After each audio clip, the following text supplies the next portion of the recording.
Gaming news today is all about state of play leaks for September. Brand new PlayStation leaks from Insider Gaming. And this is Tom Henderson, by the way. He's basically claiming that according to his sources, there will be another state of play in September. And the thing to remember about Tommy Hendy of Insider Gaming is he doesn't guess when it comes to PlayStation. He actually has sources. He was the first to break the news about the PlayStation Portal, known as the Q Lite. He was the first to sort of break the news about PlayStation 5 Pro and what it was trying to do with PSSR and ray tracing. He has seemingly a good track record and good intel. He does not guess. However, in the article, he does speculate about what will be there. So I want to give my very quick thoughts right here at the beginning.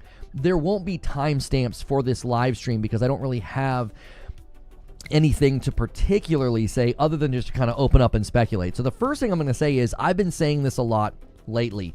PlayStation's really hard to predict. It's really difficult to know what they're going to do. They didn't do a showcase for the longest time, then they did one, and it didn't get the greatest response, but seemingly it didn't do poorly for PlayStation because the following months they had great results with respect to revenue. And I said at the time, maybe they're going to be doing showcases and state of plays primarily for the general public, not for those of us that are pining for new information and we want to see what the first-party studios are doing. Maybe these events really aren't for us. Well, since then, they have only done state of plays. They also have seemingly had a greater willingness to do state of plays with third-party companies, third-party games. They did a Borderlands one, and then just yesterday, we covered the 007 state of play that they did. And people were a little curious, like, why are they doing this? Why wouldn't they do one for their own first-party stuff? I mean, they did one for Yotei. And with regard to Yotei, that's what I have been saying is there's one thing you can sort of, it's difficult again to predict PlayStation's behavior, but you can kind of predict that they don't do anything major with their stuff, their first party studios and announcements until the next big thing comes out. So usually what they do is they'll make you wait and then they'll finally say something. So they didn't do the state of play with Yotei until after Death Stranding 2 came out. Now, they viewed that as a first-party effort. They have a great relationship with Kojima.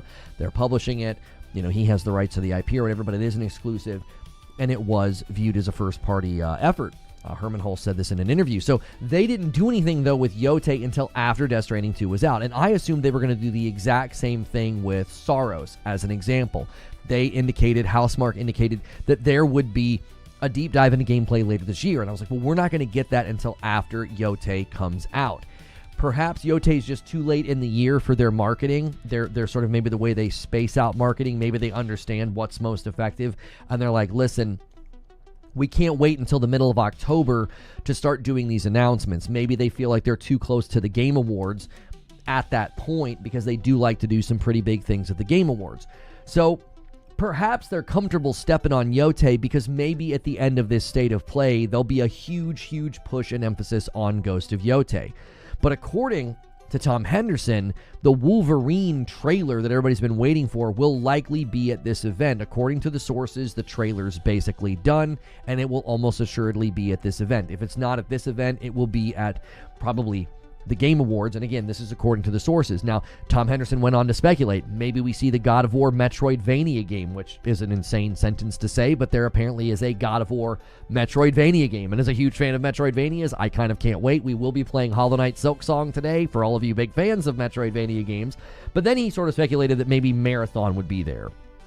And I'm thinking, Marathon, of all games that I feel like PlayStation would want to keep out of the frame right now, it's Marathon. Recent leaks and sources have indicated that Bungie will be speaking to the release date of Marathon this fall. I would let Bungie do that on their own. I would kind of let them, you know, wear that albatross of a game. I don't think it's going to go anywhere.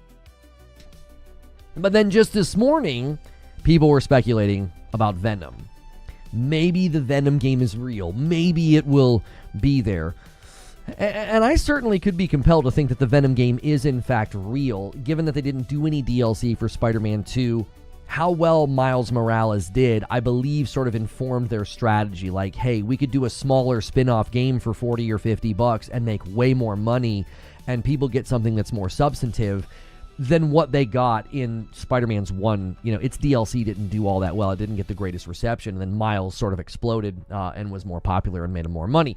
So I thought, oh, they're going to do the same thing with Spider-Man 2. They're going to not do DLC. They're going to opt to do spin-off game with Venom. There's also Saros, as I've already said. They said there'll be a deep dive in gameplay later this year. Well, I mean, now would be the time to do it. I don't think you're going to try to do like a gameplay deep dive at the Game Awards. Usually the Game Awards is, you know, trailers and announcements, not like gameplay deep dives. Although, I felt like we kind of got that with Sean Murray and Light No Fire, which we may finally get to see Sean Murray and Light No Fire again after all this time at the Game Awards this year. But that's beside the point. This PlayStation State of Play, I would hazard a guess, is going to be some semblance of a showcase light, given that earlier this year we had a lot of people indicating that PlayStation wasn't going to do anything until September. And we had other people sort of corroborating, saying there was a pretty big event being planned for September. So this may not be called a showcase, but maybe it's going to be like a showcase in spirit if it's a lot of emphasis on first party. If Wolverine is there, if Saros is there, if Yotei is there, if God of War is there, it could be sort of a showcase in spirit. So we'll obviously wait and see. We'll bring you any information or news about this. Now, if you're watching this later, one of the best things you can do to help this video, if you like my content, if you enjoy watching my daily streams every day, hit that like button.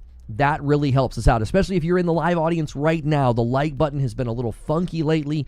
YouTube's been a little goofy with it. I did a like yesterday, and it didn't save. So make sure it's saving your like. I will pause the thing that disrupts the live show. I'll pause that right now.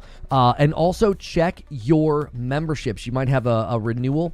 And we are really continuing to say, hey, if you like this content, I'm talking about the sponsor of the show right now. The sponsor of today's show is literally you. If you are one of the members, if you pay for your membership, if you gift memberships, if you do a Twitch Prime, you are a sponsor of what I do. I am not able to do this without your support. So consider supporting directly. $6 a month gets you into morning coffee, green room, Friday night streams with my wife, and can even unlock IRL streams on the weekend. So that's all of the stuff to get the show started. Good morning, good afternoon, and good evening. Oh, man, trying to push through here with trying not to have, like, my allergies ruin the show. I sound fine, but, man, oh, man, it doesn't make any sense either. It's like September. It's like this should not be happening. It's not like spring or something. Thank you, Dan, for your member plus. Let me add you to the total. He did an upgrade. That counts as 2. If you guys upgrade to member plus, that counts as a double. So consider upgrading. And then it's going to go to 196 because Han shot first and so did you. Joker Quinn taking the first shot of the day. So that is going to put us at 2 for Team YouTube. And we're going to start off strong over here with a 25 bomb from an anonymous gifter.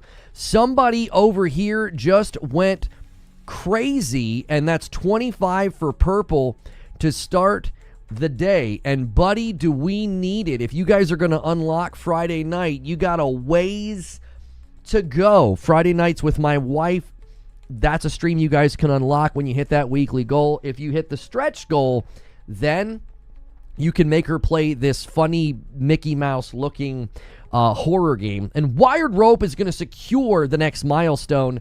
Lorcan with 18 months says add another. That gets us to 222, but then 227 as he renews. And it looks like purple is coming out swinging today in light of the fact that it is September. It is 30-3. YouTube, where are you?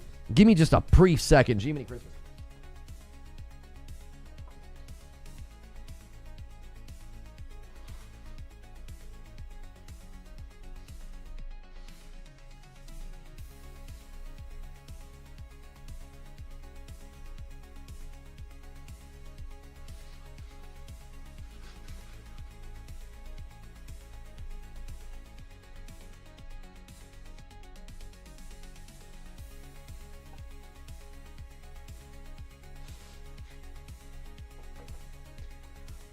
I am sorry. Gee, money. I was like, I'm having a rough go with allergies this morning. I think I'm okay now, though. We should be fine for the rest of the show.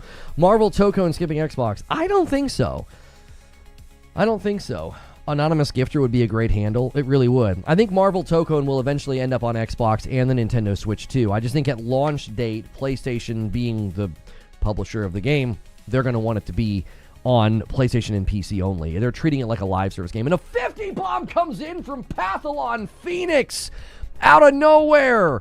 The man himself, one of the big giant gifters, says, oh, Twitch thinks they're going to win today, huh? Good to see you, Pathalon. Glad to have you back and dropping a 50 bomb. Let's see, like my son calls them farty bombs. So we have a farty bomb emote for you guys, 9-year-olds. He makes everything rhyme with fart, toot, and poop. He's actually quite the poet. So there you go, guys. Spam those emotes. And thank you to Pathalon Phoenix for putting some gas in the tank this morning and skyrocketing us. We will see if Twitch has an answer, because Twitch just started a hype train. Buckeye Plays with 5 months says, good morning, Lono. Back for another month. Keep up the great work. Thank you so much for renewing over there on Purple. And we'll see what you guys decide to do with that hype train. I appreciate it so much. Heard a rumor of a beta? Yeah, the Marvel fighting game's in beta right now. They're sending out invites. The Marvel, I'm sorry, not right now. Marvel Tokone Fighting Souls beta starts tomorrow, and it runs over the weekend. And so people are getting their emails right now. It runs the 5th through the 7th or something like that. We got our first 100 likes as well. I think YouTube may have fixed some of the problems we were having, so hopefully I'm back on your homepage. Hopefully you're seeing my content again. If not, I've always said, make sure you guys are in the Discord and make sure you check that sub feed, because sometimes YouTube will mess with stuff and I'll disappear from your homepage. That's why you want to hit subscribe with the bell button and hang out in all of those places. English O renews and DK Bager gifts, and that gets us to 280. That's a perfect setup for a 20 bomb. Whoever hits it, gets the next milestone. I currently owe Twitch 1 and I owe YouTube 2. So I owe you guys some single members coming up. A 20 bomb could round us out to 300 right now. So thank you so much. We'll see if anybody steps up to the plate to do that. It seems the big gifters are back in the shadows coming out. We got an anonymous gifter on Purple, and then we had Pathalon step up and go crazy over here on YouTube. And a VIP, thank you so much for that renewal. 48 months. That's 4 years. That's a lot of months, English. Oh, I'm back at the best place. Thank you so much. I think both Xbox and PlayStation will have a good lineup for 2026. Looking forward to all of the games. Yeah, I mean, this year alone is insane. I think it'll only get better. There's just so many games coming out. And this year in particular, speaking of which, I need to make sure and get Hollow Knight installed, because you know what I mean? Poor Silksong, the game just comes out, and then here comes PlayStation leakers to spoil the party. Oh, I don't think this PlayStation leak about a state of play is going to do anything to Silksong. Silksong's going to be just fine, believe me. That game is going to sell like crazy. It still says that I can't buy it. Let me reboot my PlayStation, and we'll see if I can buy it. It literally won't even let me purchase it. Silksong broke Steam. That's amazing. I told you, I was like, that game's gonna be crazy. And a single gift that comes in from Joker Quinn, one of the single gifted kings around here, always poking the line. Thank you so much. You guys are almost all the way caught up to where you needed to be. After yesterday, going into a Thursday, you want to be at 300, and you're super close. And if you guys haven't seen this Steamboat Willie Mickey Mouse horror game that my wife will have to play Friday night, it's going to be a hoot if you guys can hit that goal. It broke every storefront. Oh, it broke them all. Oh my gosh. Yeah, I mean, I tried to tell folks, I was like, listen, this game is about to be, literally, I have a video on my channel right now called the Silksong Effect. I was like, this thing is going to have an impact. I think it's going to change the way people think about price. I think it's going to change the way people think about development. I really do. There is a, and I said in the video, there's good lessons to learn And there's bad lessons to learn. But let's stay on the subject of PlayStation leaks. Let's stay on the subject of this potential PlayStation State of Play and Marvel's Wolverine. Yeah, I still can't order it. I still cannot order the game on PlayStation. Like, it literally won't let me do it. So we'll see. I had a lot of people say they were going to get Silksong just because of the price. So what leaked? Well, let's just look at the article, okay? Let's look at the article from Tom Henderson. And here's the thing about Tommy Hendy that you got to know. Tom does not guess. He does have some speculation in this article, so I do think it's worth taking close attention or paying close attention to his verbiage, all right? Right? So, exclusive. So when he puts exclusive here, it means we're breaking the story here at Insider Gaming. I don't work with them. I'm speaking as if I am them. You know, we're breaking the story here at Insider Gaming. So this is an exclusive, all right? Insomniac Games Wolverine is likely to be at PlayStation's next State of Play. Okay. Insider Gaming sources have revealed that Insomniac Games Wolverine is ready to be shown off for the first time officially since the 2021 PlayStation Showcase. According to sources who wish to remain anonymous as they couldn't talk about company plans, PlayStation is currently planning its next State of Play event towards the end of September. Now, this corroborates other claims. There were claims earlier this year that there was something being planned for September. It was a big event. People were saying showcase. People were saying that, you know, PlayStation's not going to do anything until September. Now, that ended up not being true, but there were a lot of signs pointing to September pretty early in the year. Now, other sources revealed that Insomniac Games Wolverine is almost certainly going to be at the event, as the production of its next trailer has now been completed. Okay, and it says here, if the game doesn't appear at State of Play, then the trailer will undoubtedly be released in the next few months, with the Game Awards being the next likely candidate. Insomniac Games Wolverine faced some issues in development following a ransomware attack in December 2023, during which employee information and a substantial amount of the game footage leaked online. The hack resulted in some changes to the game's plans, but the extent of these changes is currently unknown. At the time of writing, neither PlayStation or Insomniac Games have revealed when Wolverine is set to be released, but fingers crossed, an answer awaits in the coming weeks. The game is currently slated to release exclusively on the PS5. Excuse me. So, now, this is when he gets into speculation. Okay. So this is the thing to remember about Tom Henderson. Tom Henderson has sources at PlayStation, reliable sources. He broke the PlayStation Q Lite. He broke the PS5 Pro. He brought that to the public first, and it was concrete. It was concrete. It was good information. He had, like, actual documents, okay? So this is according to sources, okay?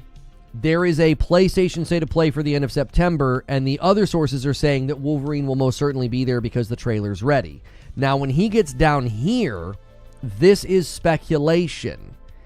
As for what else the next State of Play event could feature remains to be seen. So he's not speaking from a place of information. He's not speaking as if like, oh, this is what a source told me.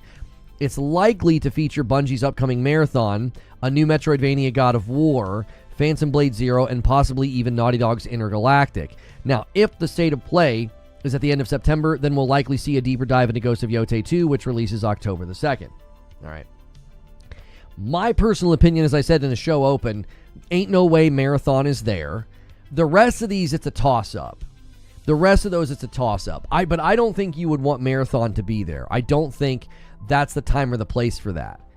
Marathon is basically trying to get into a better place. Marathon is receiving feedback. They're doing play tests. Like, they're paying people to play the game. What about Saros? It is interesting that they left out Saros. I have personally felt like in my gut that Saros gets its own State of Play after Yotei's release. Because if you're going to do a deep dive into gameplay of Saros, it doesn't make much sense for it to be happening at an event like this. Now, they could do the same thing they did at the summer. They could, at this State of Play, say, hey, we're going to do a Saros gameplay deep dive October the, let's see, so if Yotei's on the 2nd, then they could say October 16th, right? Or October the 9th or something like that. They could do that. They could do this state of play. They could do all their stuff. And then the Housemarque logo comes up. Saros comes up. They do another little cinematic. And they say, hey, tune in for our deep dive Saros state of play next month on, October the 16th or whatever. Does that make sense? Like, they might have seen good results from that. Now, I wasn't happy when they did that with Yotei. I felt like they baited me. But at the very least, that would follow a pattern. They didn't want to hyper-focus on Yotei until Death Stranding 2 was out. They're not going to want to hyper-focus on Saros until Yotei is out. Does that make sense? They're kind of like daisy-chaining their games and their releases. It's like, okay, well, here's a heads up about a state of play coming, about gameplay for Saros, but we're not going to show it to you right now. Why? Well, all the focus will be on Yotei. Now, that doesn't mean that the rest of the state of play won't have anything. Obviously, if they do one, there'll be something to show. But from everything we're hearing and from this leak from Tom Henderson, this sounds to me like they're gearing up for a showcase light, a state of play that's essentially sort of like a showcase. If you guys are just tuning in, we're talking about the latest PlayStation leaks. Good morning, good afternoon, and good evening to you. Make sure as you come in, you go through the ritual of hitting the like button.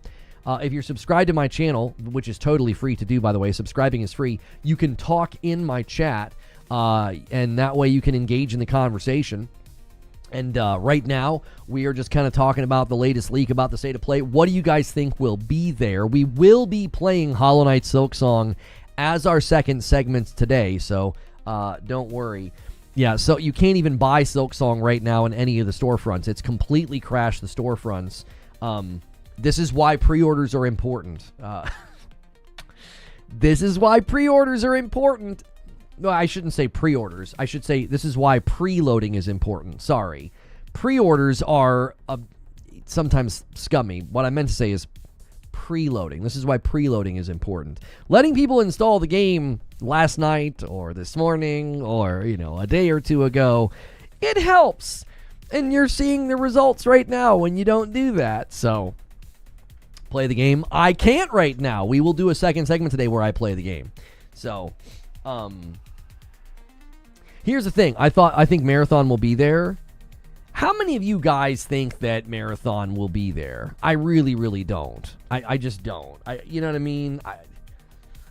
I just don't think that's the goal with Marathon right now. Marathon certainly needs, some assistance and certainly needs to improve. I don't think that's the time to pull it out and let people see it. You know what I'm saying? You think Marathon's cooked? I mean, I think it's cooked. I think they should cancel it, but, it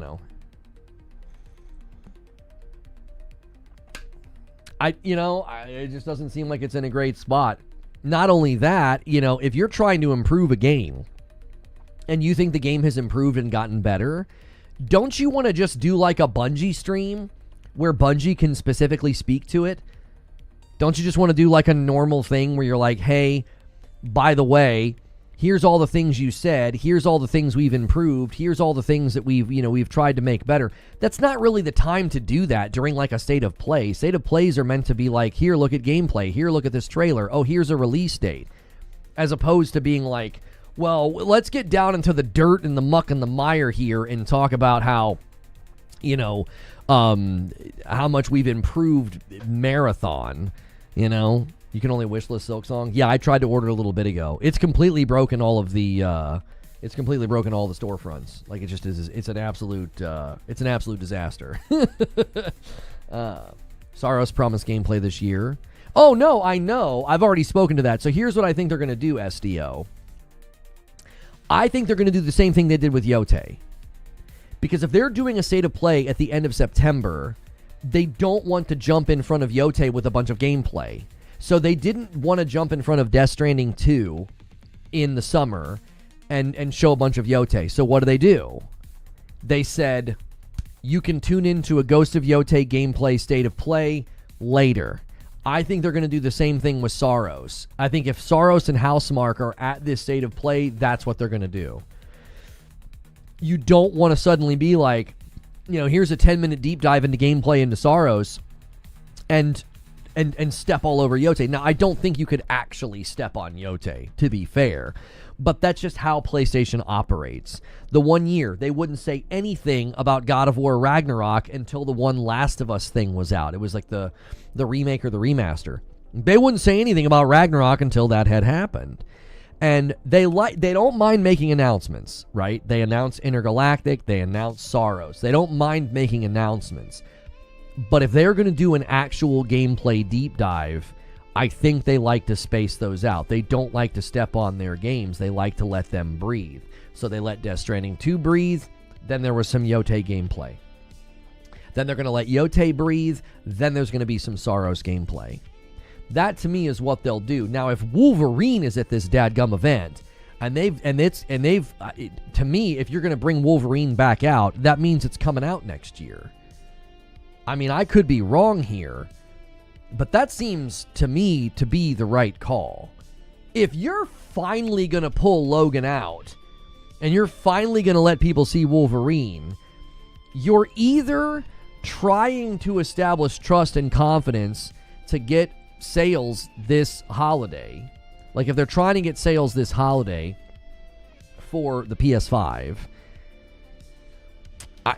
maybe that's what they're doing. They're trying to do like a mid-gen, hey, everybody get excited and buy PlayStations because we know tariffs are hurting them. The price increase is not helping. They made the hard drive smaller. That's not helping them. Well, they're actually taking it back to the original launch size, but still, the optics on it is you're making it smaller. Well, a great way to kind of like wash over that negativity is to say, hey, Wolvie's still coming, boys. You know, Wolvie's still coming. Now, I didn't pull this one up, but we have another person that I trust claiming to be somewhat in the know here. William Aguilar, friend of the show. He stopped by many times, and I enjoy his tweets. He says, if I can't comment on something, I won't comment on it. As I said before, the PlayStation presentation later this month could be called a showcase, or it could be called a state of play, but it will be equivalent to a traditional showcase in that it will have trailers from multiple PlayStation first-party IP games. A year and a half ago, they changed state of plays to where they can now reveal new first-party games, which used to be reserved only for showcases. This is why I'm being very specific in saying that this upcoming PlayStation presentation will have trailers for multiple PlayStation games, not just one. It's possible that due to this change, the term showcase has been retired and replaced by state of play, similar to how Nintendo uses Nintendo Directs for both their smaller presentations that only announce one new game and their bigger presentations that announce multiple. I know how one of these trailers will be revealed. Regardless of what the presentation is called, most people will be pleased. So William is apparently in the know here, and he's corroborating what has been claimed by Tom Henderson at Insider Gaming, that something pretty big is coming, that it will essentially be a showcase in spirit. And to me, I'll be honest, I feel like that's kind of needed. Now, as much as I talk about how, you don't need to do all of the first party at a state of play. You don't need to do that. I'm like, most of the people tuning into these events don't even know what that term means. They're just like excited that games are coming, right? I still think it's needed. I think they need a mid-gen showcase. They need something in the middle of the gen to be like, hey, we've had a great first half. Here's to the second half. We're going to kick things off for the second half with Yotei. And then we got Sorrows. We got Intergalactic. We got Wolverine. We got something from Cory Barlog. We've got Sorrows. Like, they have a strong second half. It's time to start really going out and flexing that and being like, hey, we've had a strong first half. We got a strong second half. I know they don't like to do the roadmap thing. I think that's probably been to their benefit. It's probably protected them from, giving people this impression that, like, there's all these games coming, and then, deadlines and things typically shift and change. So, state of plays are focused and to the point. PlayStation is due for a big showcase. I don't care what anybody says. It's fine to start the second half strong, like they did with the PS4. Typically, second half of gen is when things get really good. Like, not that they haven't been good, but that's when things typically pick up. Second half of PS4 is when you got games like God of War 2018, Spider-Man 1, The Last of Us Part 2, Ghosts of Tsushima. I mean, they were kind of banging at the end of the PS4 gen. So, yeah, Silksong's definitely crashing the internet. Guys, you know what's not crashing the internet? The like button. Let's try to get to 200 likes. We're having a nice, strong start. I really, really hope this is a sign that things have been kind of course corrected. If I've not been on your homepage, I have been streaming the entire time. I haven't taken a break. If you're like, man, where's Lono been? It's a great reason to get into our Discord. It's a great reason to subscribe, set your bell button to all, and always check your subscriber feed. Your homepage is not the most reliable place to find my content, okay? Sometimes stuff gets shifted around.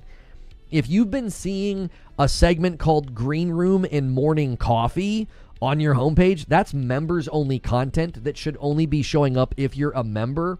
We think we fixed that as well. That shouldn't be happening anymore. I don't have control over that, and I am sorry if that was happening. We're hoping that has been also fixed. Please stop glancing PlayStation. I'm not quite sure what you're saying, Javier.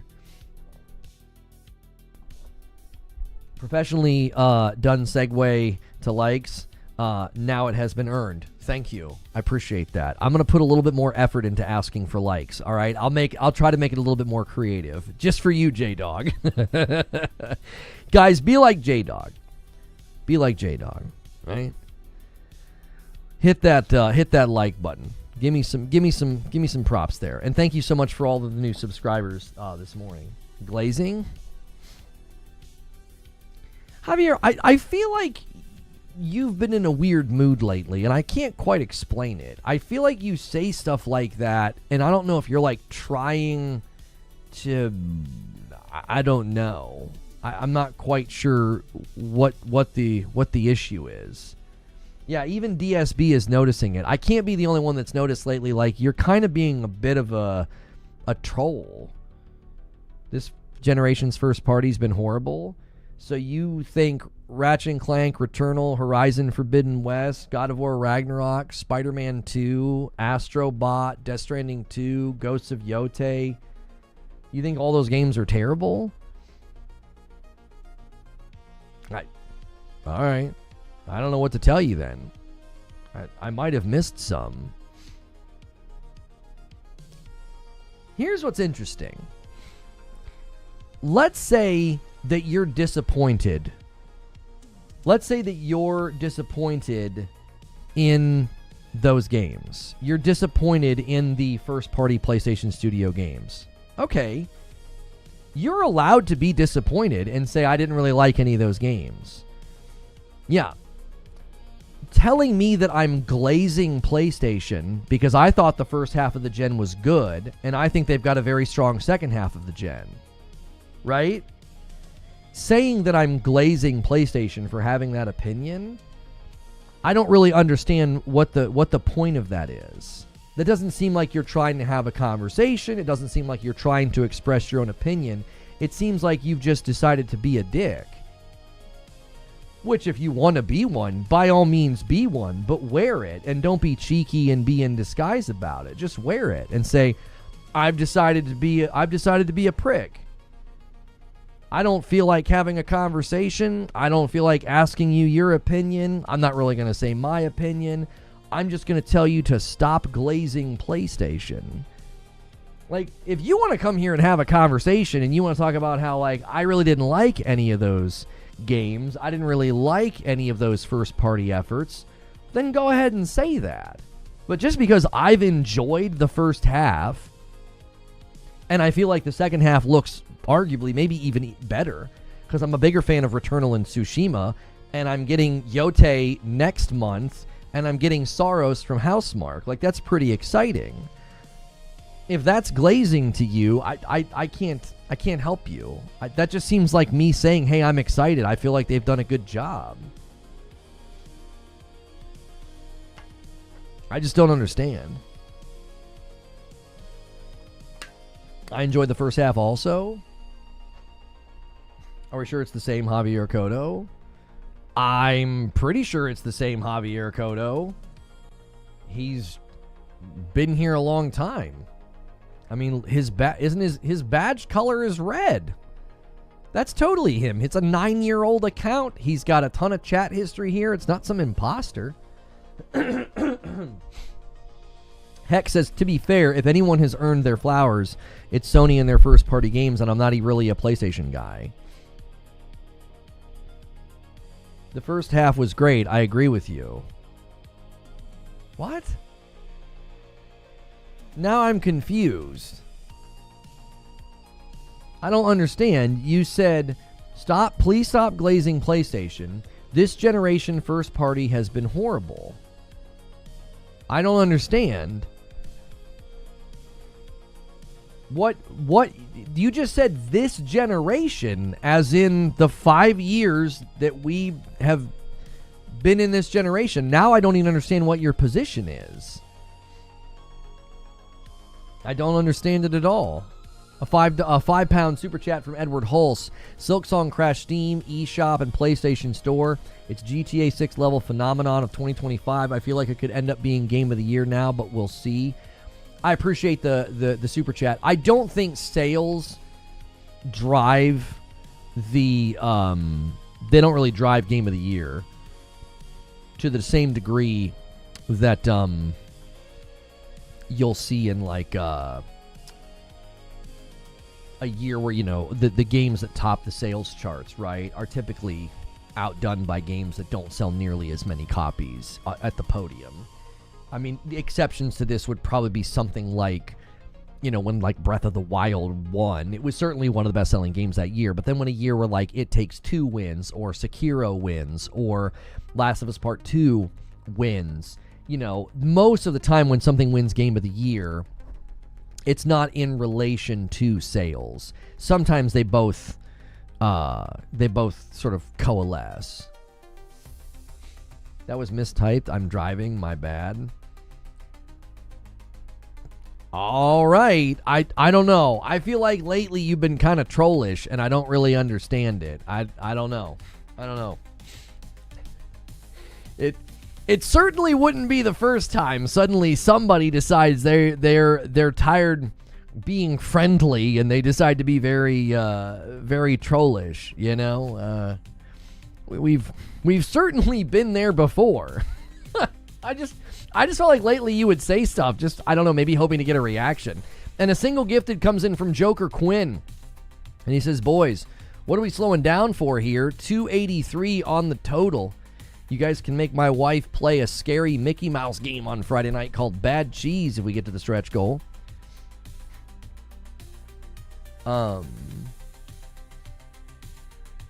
Arguing with Lono requires 100% of your brain.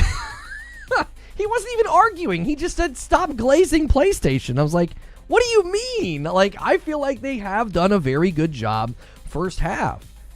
I feel like they've done great. I feel like the cadence has been solid. The games have been good. And we're about to go into the second half, and they've got a killer lineup. They do. If you actually start this year as second half, they've got Death Stranding 2, Yotei, Saros, Intergalactic, Wolverine, and then there's all the unknowns. There's something from Cory Barlog. There's, what was the other one? I said it earlier. I feel like I'm forgetting one. Yeah, I feel like I'm forgetting one. There's around 7 or 8 games coming, and it just seems like, man, it's a killer lineup. They're doing very, very well. And that, again, that's in addition to all of the great stuff we're getting from third party. Like, I don't know, just this week alone, Chronos is getting pretty good scores. Did I leave out Yotei? Oh, good golly. That's a problem. Dude, forgot Yotei. Yo, Lazaro gifts a member. Thank you so much. And gets us to 284. Thank you so much.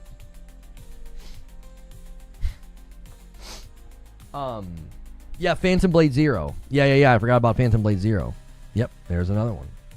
Yeah, Marvel Tokone Fighting Souls is going to be on PC, but that's a live service game, so that's another PlayStation console exclusive. Most people feel like PlayStation has done a great job this gen the echo chamber that the internet doesn't realize that they are the vocal minority. Hope we see Venom as well.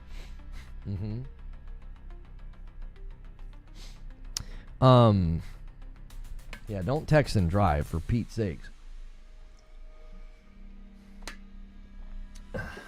$5 super chat from my man Mike on a mic. It says, so I started Ninja Gaiden Ragebound last night after I beat Shinobi. It's considerably harder combat than Shinobi. I was kind of worried here. I didn't set the super chat goal. I keep forgetting to do that.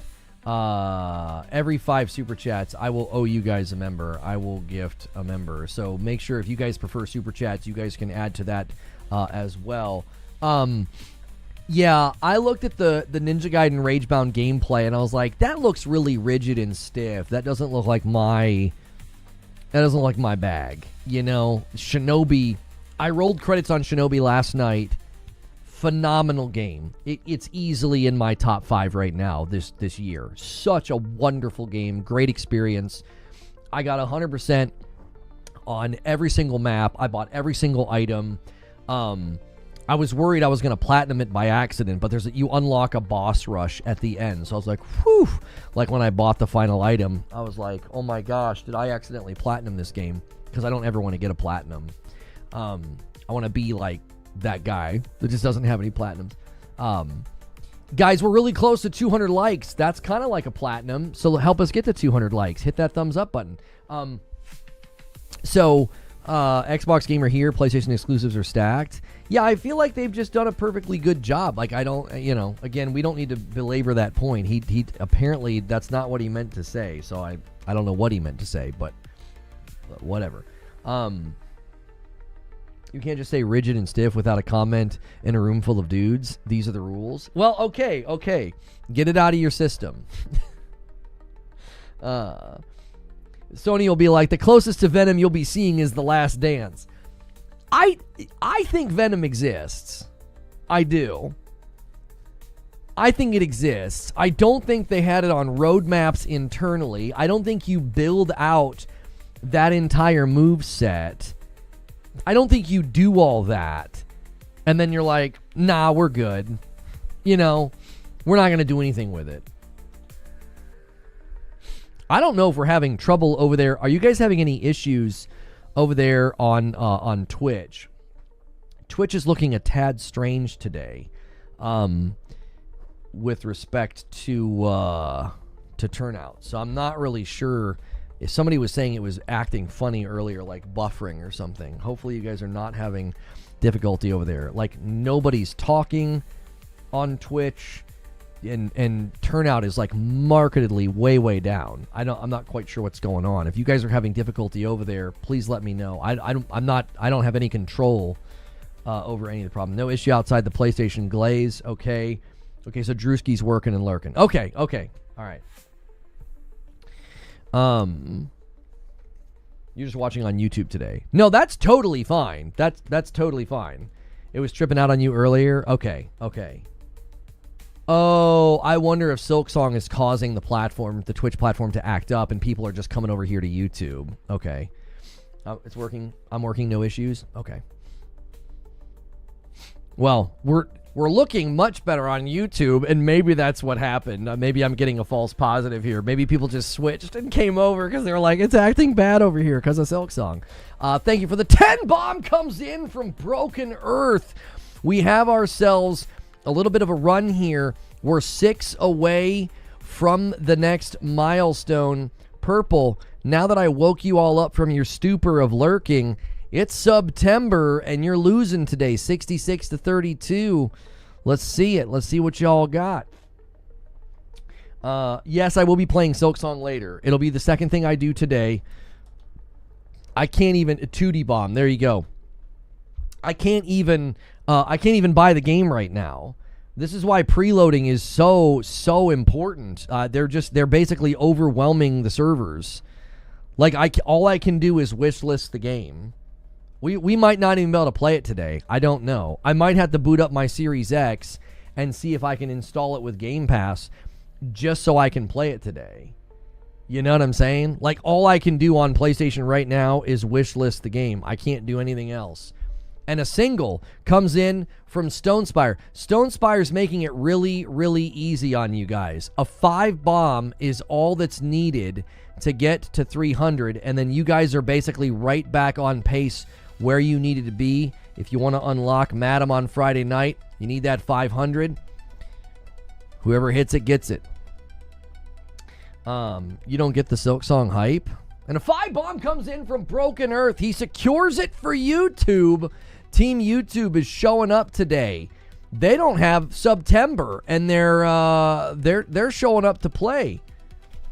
They're playing ball today, or they're playing chess today, or pull up down detector. Everything's down. Thank you, Silksong. And a Member Plus renewal from Chase.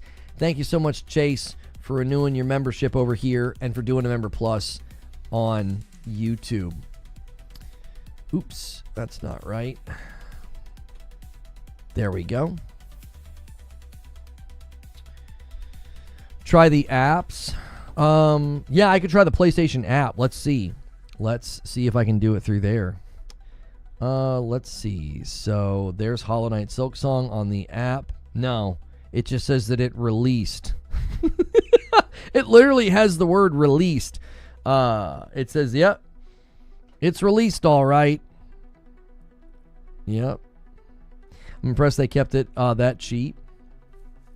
Yeah.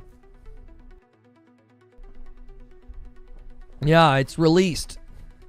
Guys, thanks so much for getting us to 200 likes. I appreciate that so much. Thank you. The first digital game to sell out. Hot topic, staggered analog sticks or symmetrical. There was a time where I didn't like it like this. I didn't. I preferred the Xbox controller, but the DualSense, kind of converted me. I did not like the PlayStation 4 controller at all. I don't even have like large hands, and it just felt like it was made for hamster hands. I was like, I don't know who made who's this controller designed around? Like, who's this for?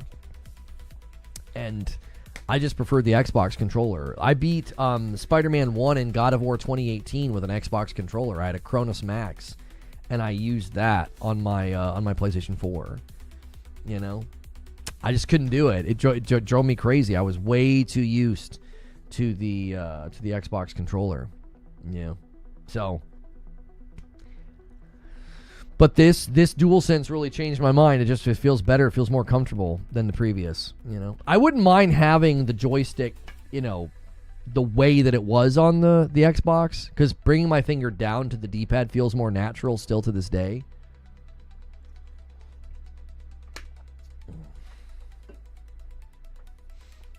Looking at that controller, question for you. Do you know what the difference is in the new Astrobot controller? Yeah, these eyes are like squinty smile. They're like moon eyes. So that's the difference. That's it. Yeah. If I could get the Xbox Elite paddles on a DualSense, I'd pay out the nose. Yeah. The under paddles on the DualSense Edge are pretty nice. They're pretty nice, especially the small ones, but they don't have 4. There's just the 2. So, sadly, I have to work, but can't wait to continue playing Silksong. Well, yeah, we will be playing it today. If you guys are just tuning in, we've been talking about the latest PlayStation leaks about a PlayStation State of Play at the end of September, looking like Marvel's Wolverine could be there. The State of Play yesterday about 007 First Light, this guy left a comment and says, what do you not drive on the right side of the road where you're from? Because in Nevada, we do. I assumed the game was in the UK. Yeah, I assumed that they were basically driving around, where their native accents were from. They were not, though. So, yeah, that's why I was confused. I was like, wait, they're on the side of the road where we drive here in the United States of America. So I was like, I wasn't sure what was going on. The Xbox controller actually isn't good for any genre of gaming. It's literally a knockoff of the Dreamcast. Why would you say that it's not good? WTF is Silksong? Oh, are you saying where or what? Don't you usually send spies to other countries? You know, that's actually a good observation. Yeah. I didn't even think about that. That they wouldn't be there. You got it on the Switch too? Yeah, I can't get it. I can't buy it. I'm hopefully they rectify this very soon. It's in the official news. The hunt begins. It's available now. Download. It's downloading the original. Go to Game Hub. Yeah, no, that's not what I meant to do. It literally is downloading the original Hollow Knight. Cancel and delete. That is not what I meant to do. I thought I found some kind of a secret. You know? I thought I found like a back door into getting it. Yeah. Well, we'll just have to keep restarting the PlayStation. See if that fixes it. No one ever said PlayStation controls are good. I think the DualSense controller is great. I mean, you don't have to like it. I like it. Got my copy on Humble Bundle and then activated on Steam. We can say whatever we want about Xbox, but the one thing we can say is the Xbox controller has been praised as one of the best controllers ever. It really is a great controller. I mean, if you look, I think this is one of the most comfortable controllers that I've ever owned. The Switch 2 Pro controller. This is the texture that they went with, and then they got the under. They have the under paddles, the under buttons there on the grip. This is one of the most comfortable controllers I've ever held, and it's. I mean, come on, what are we doing here? Like, you can clearly see what it's modeled after. It's modeled after the Xbox controller. You know, Xbox copied off Nintendo 64. I don't quite understand that, but the Nintendo 64 controller was certainly, you know, hugely influential over the market. It was the first to have the analog joystick, but yeah, I don't think that the Xbox controller copied it. How do you feel about the possibility of GTA 6 at 60 FPS on the Pro? I'm hopeful that Rockstar is prioritizing it and they want 60. If the Red Dead Redemption 2 rumored update was real and actually came out and they updated Red Dead to 60, I think you'd be able to say that settles the court case. They're going for 60. Now, that doesn't mean they're going to hit it elegantly. That doesn't mean that it's going to be consistent. But I think that Rockstar has signaled that they value that because they did a bunch of updates. If you look at the level of updates they've done to GTA 5 on PC and console, I think they clearly are setting their sights on it. Again, that doesn't mean that they hit it consistently or elegantly. But I don't think they're going to ship the game and be like, yeah, sorry, it's a 30 FPS game. I just don't think so. I don't think that the optics on 30 FPS is something that they want, shrouding their game. So, real gamers know Xbox controller is goated. I feel like any sentence that says anything about quote-unquote real gamers is usually worth about as much as the phrase real gamers.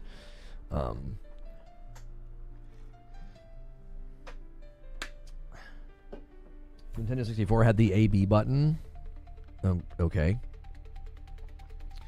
So the PS5 started launching with more memory and now is reducing it. Yeah. They're trying to combat, I guess, the tariffs and rising costs. I would assume. I don't know. That's seemingly what they're doing. You know? If you guys are just getting in here and you didn't start your day with us in morning coffee, that is a segment that you get access to as a member. So consider clicking the join button. Become a member. It supports the channel directly and you get into extra content. We actually had a lot of these conversations already this morning in morning coffee. Any Lono gamer knows how good the Xbox controller is. My favorite Xbox controller is the one that I had with my Xbox 360. Yeah, it feels fantastic to this day. I have one lying around here somewhere. Every once in a while I plug it in just to see the green lights on the circle turn on. It's just such a great controller. Like, I think that the Xbox controller from like the 360 era, it's like the Nokia phone of controllers. Like, it was durable, it never gave me any problems. You know, I wish I could use it right now. It'd be amazing if I could plug it in right now and use it. I don't know if you can. I plugged it in USB to my PC and it didn't even recognize it.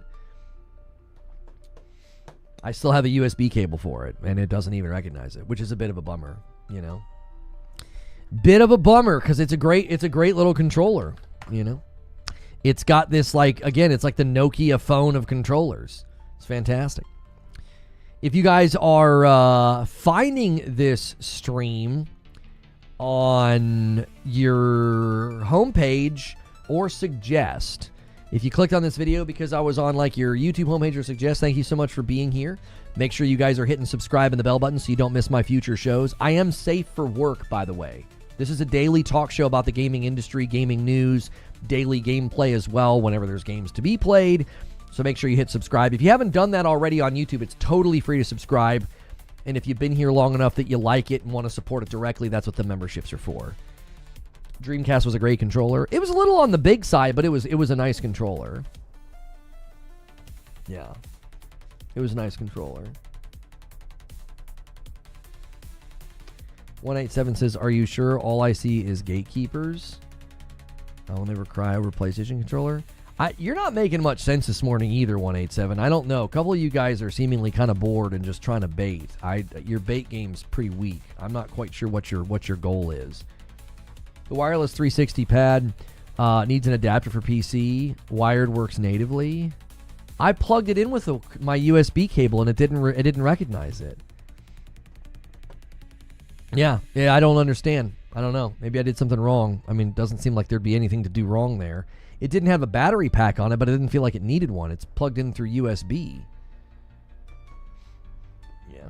That's interesting. I assume most of y'all playing with those games were getting those. I guess I overestimated. People probably like the wheels eraser. The best thing about the series controllers was the easy swapping PC and console, but the DualSense just added that with 4 different profile things.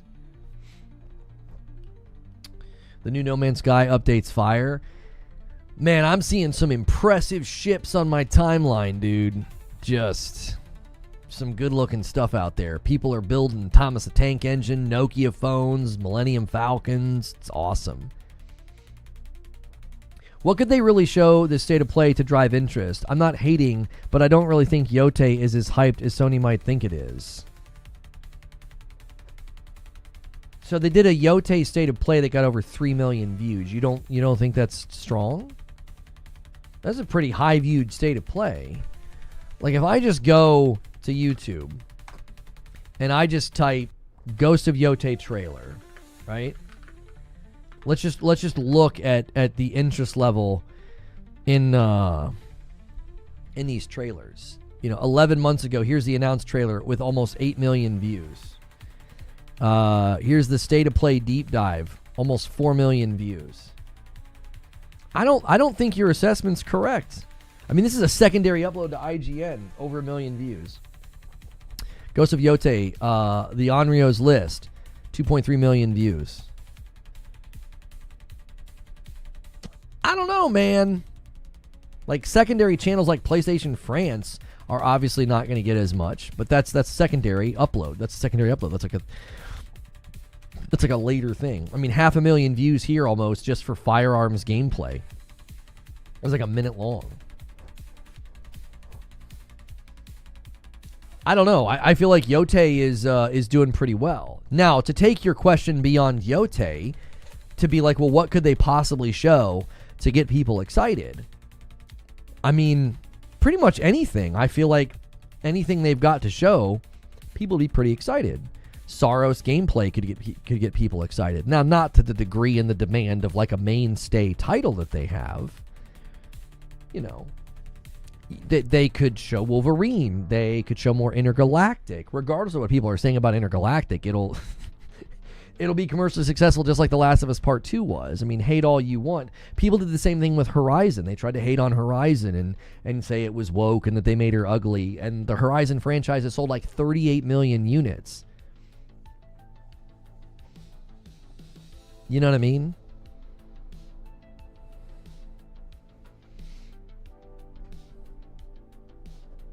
Outsold PS in the same time frame. Justin Kidder, I'm not sure what you're talking about. GTA 6 will sell more units than Yotei. Yeah. GTA 6 will sell more units than like every game.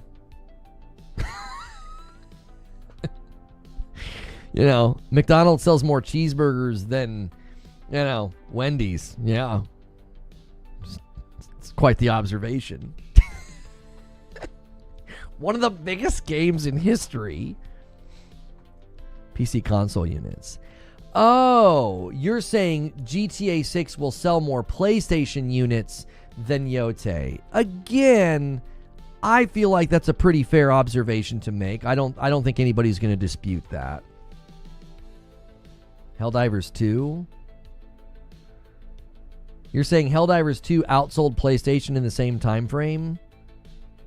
I don't think we have any data to support what you're saying. I'm not saying it's not true, but I don't think we've seen the data yet. We've not seen the actual sales numbers. I think we saw like an estimate, like 600,000 or something. It looked like it was going to be about 1 million in that first week, which is really good. I think Helldivers, I had people saying that like, oh, I don't know if Helldivers did that well. And I was like, no, I think Helldivers did very well on Xbox. The internal player numbers from Arrowhead made that crystal clear. Clip that. No, you don't want to clip that? But I've been giving that game its flowers on Xbox ever since it released over there. I told people, I said, there's no way the internal numbers are that high. It had to have done incredibly well on Xbox. It had to have. I had people that were like, no, I don't think it's doing that well. And I'm like, brother, the inside data from the company itself is showing insane results. The data's out. I heard almost 1 million. So if it sold 1 million a week on Xbox as a debut launch, you're saying it didn't sell that many units on PlayStation. Again, I don't think that matters. It's been on PlayStation for 1.5 years. So yeah. Of course it's going to sell faster and more. Time frame wise? Yeah. No, there's no way that it outsold PlayStation when it released on PlayStation. That can't be possible. Helldivers 2 was one of the fastest selling PlayStation games in history. That's not 1 million in a week. If it sold more during that window of time, that's not surprising at all. It's been on PlayStation for 1.5 years. You're never just going to randomly sell 1 million units of a game 1.5 years later. I'll look it up. First week sales of Helldivers 2. It was like the fastest selling PlayStation game in history. Now you could be like, well, you're including PC in that. I don't know. I have a really hard time believing that Helldivers 2 sold less than 1 million units on PlayStation its first week when it came out. The dadgum game went viral. It was everywhere. It's surprising to those who say that Xbox players don't buy games. Well, I mean, there is a historic precedent for thinking that Xbox users buy less games because they do. Xbox has reported on this, and sales reports show they're always the lowest in the ratio of sales to users. They actually have a history of not buying games in large numbers. This is a matter of actual fact. So I don't think that Helldivers 2 is a repudiation of that trend. That would be a ludicrous thing to claim.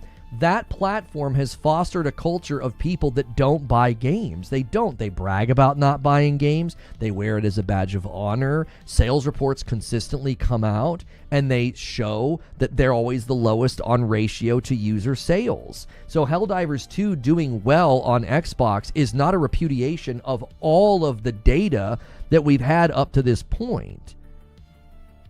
On PlayStation, it sold 633,000 opening 2 weeks. On Xbox, it sold 926,000 opening week. It's on Google as well.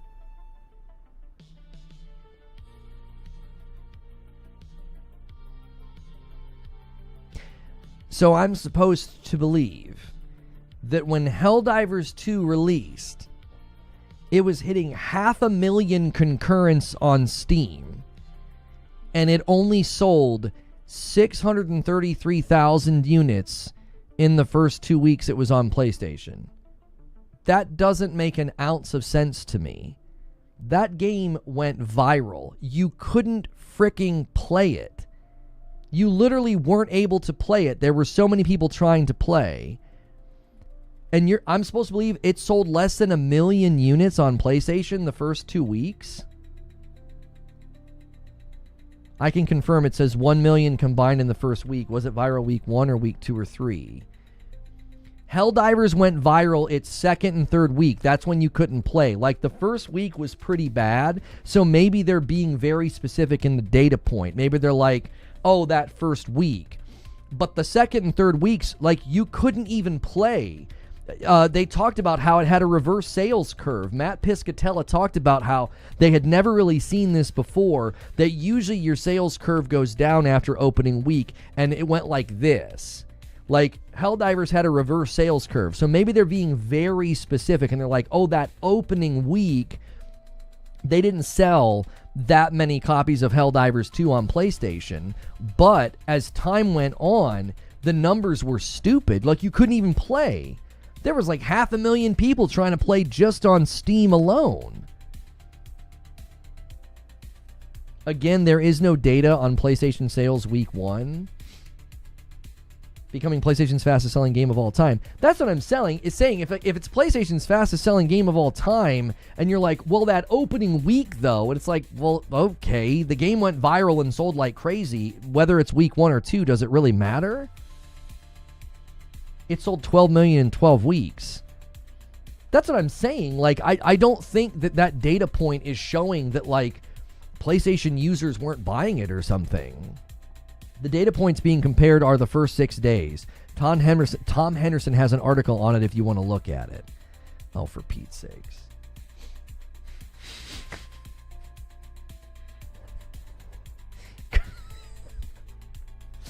Okay. Congratulations. Congratulations. The first 6 days. Yes. Because after the game's been out for 1.5 years and it went viral and it's incredibly hyped and incredibly anticipated, it sold better in the first 6 days on Xbox than the first 6 days on Sony. There you go. You gotta chase really weird victories this gen. You can have that one. You can have that one. I don't know.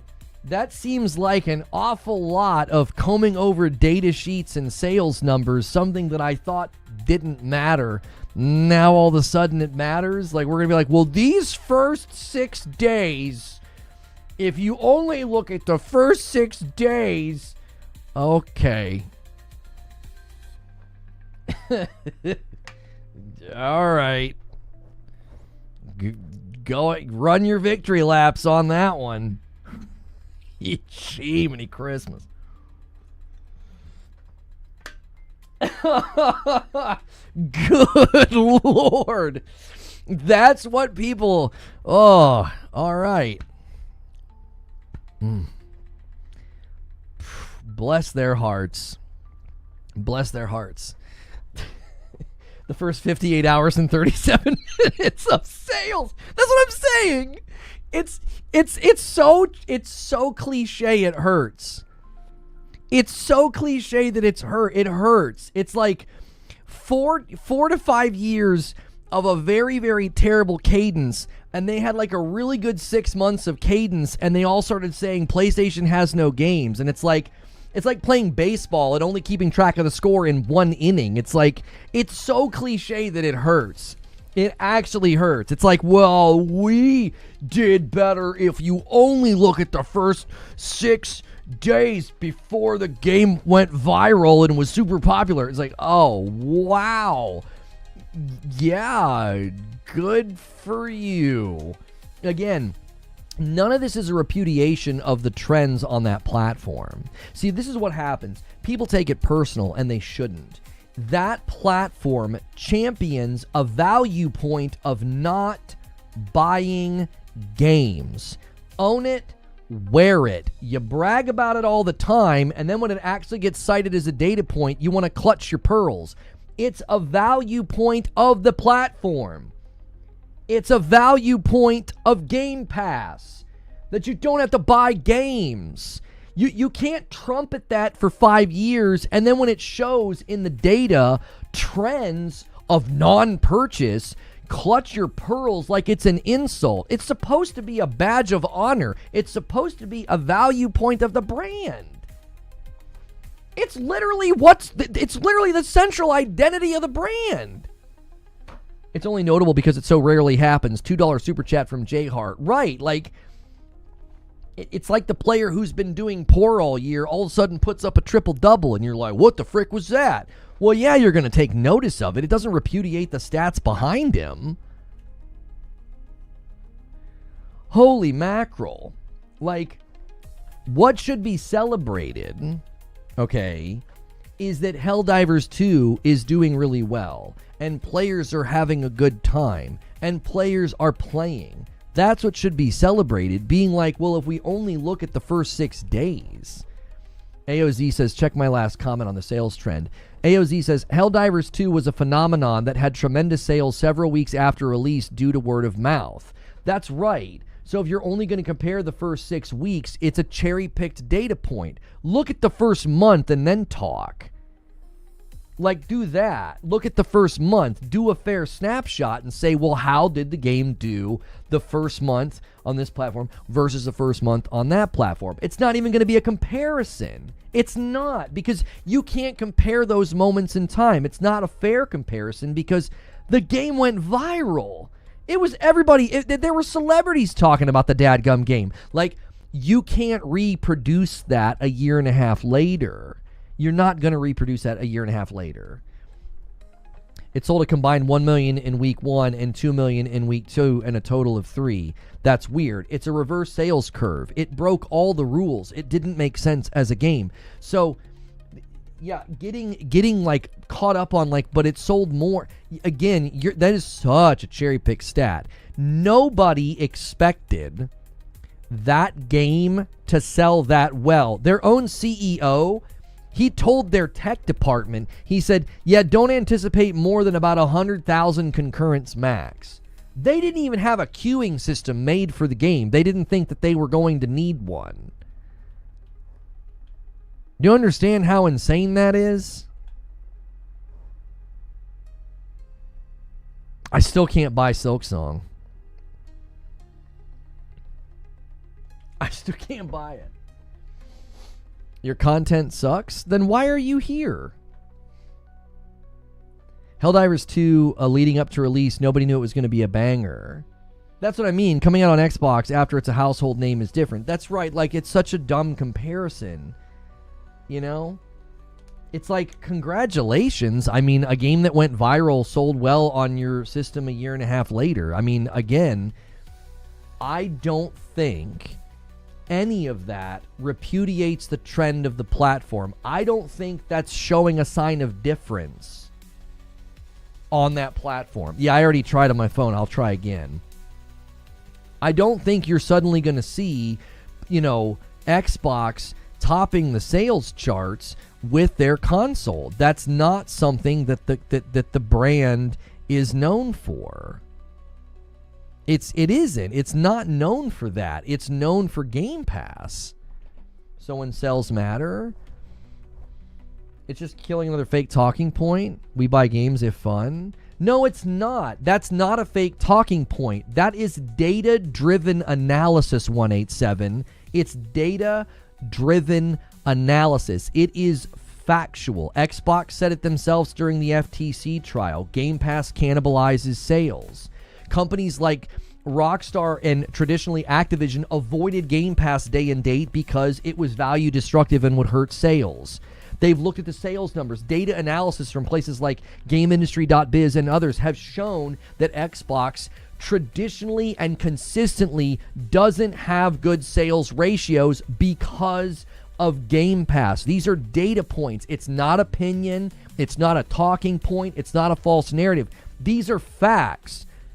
You can't brag for years about how Game Pass is eating good. We don't buy games. Oh, you guys got to buy it for $70. You're a bunch of suckers. You can't make that a central identity point of the brand and then clutch your pearls and get your fifis hurt when someone's like, yeah, you guys don't really buy games over there. And then you have one game come out that went viral, isn't on Game Pass, and lo and behold, people bought it. Do you see what I'm saying? Like, you haven't repudiated the data points because they're data points. They don't change because of one game. If anything, Helldivers 2 is being highlighted because it's the exception to the pattern up to this point. That's like arguing with data showing that NFL fans in Boston buy more Patriot gears than people in Texas. It just is what it is. Texas doesn't really support Patriots gear. Yeah, it's not an insult. Why can't you admit it? The shifting of the goalposts is insane. No one's shifting goalposts. You're struggling to understand. I haven't shifted a single goalpost. Last week, I argued with people that didn't think Helldivers was doing well on Xbox. I argued with them and said, it clearly is doing well on Xbox. It clearly has lots of players. The internal data proves that they have lots of players. I'm not moving the goalpost. I'm saying these are immovable data points. If anybody's moving the goalposts, it's the people that are like, oh, one game sold well over there. Look, yeah, we buy games. No, you don't. Historically, you don't. All the data points to the fact that you guys have the worst sales ratios of any platform. Developers have spoken out about the fact that if you're not on Game Pass, you struggle to get success over there because you don't get much marketing. And you're going up against a monsoon of games, 20 to 30 million people that don't have to buy the games. They have a whole Rolodex of games they can play. You're competing with Call of Duty going on Game Pass, Diablo going on Game Pass, Doom and Outer Worlds, and you're dealing with South of Midnight and all of those games that hit Game Pass. That's what you're competing with when you go over there and try and sell your game. This narrative was debunked years ago. Game Pass subscribers buy 20% more games than non-subscribers. No, that's a correlative data point that shows that people that buy Game Pass spend more money than people not on Game Pass. That has nothing to do with the sales ratios and the sales numbers of the platform. That's a superfluous data point. That has nothing to do with the sales ratios of that platform. See, this is the problem with you guys that are like really, really big on the Xbox side of things, is that you don't like facts. You like marketing. You like narrative. You like mirages.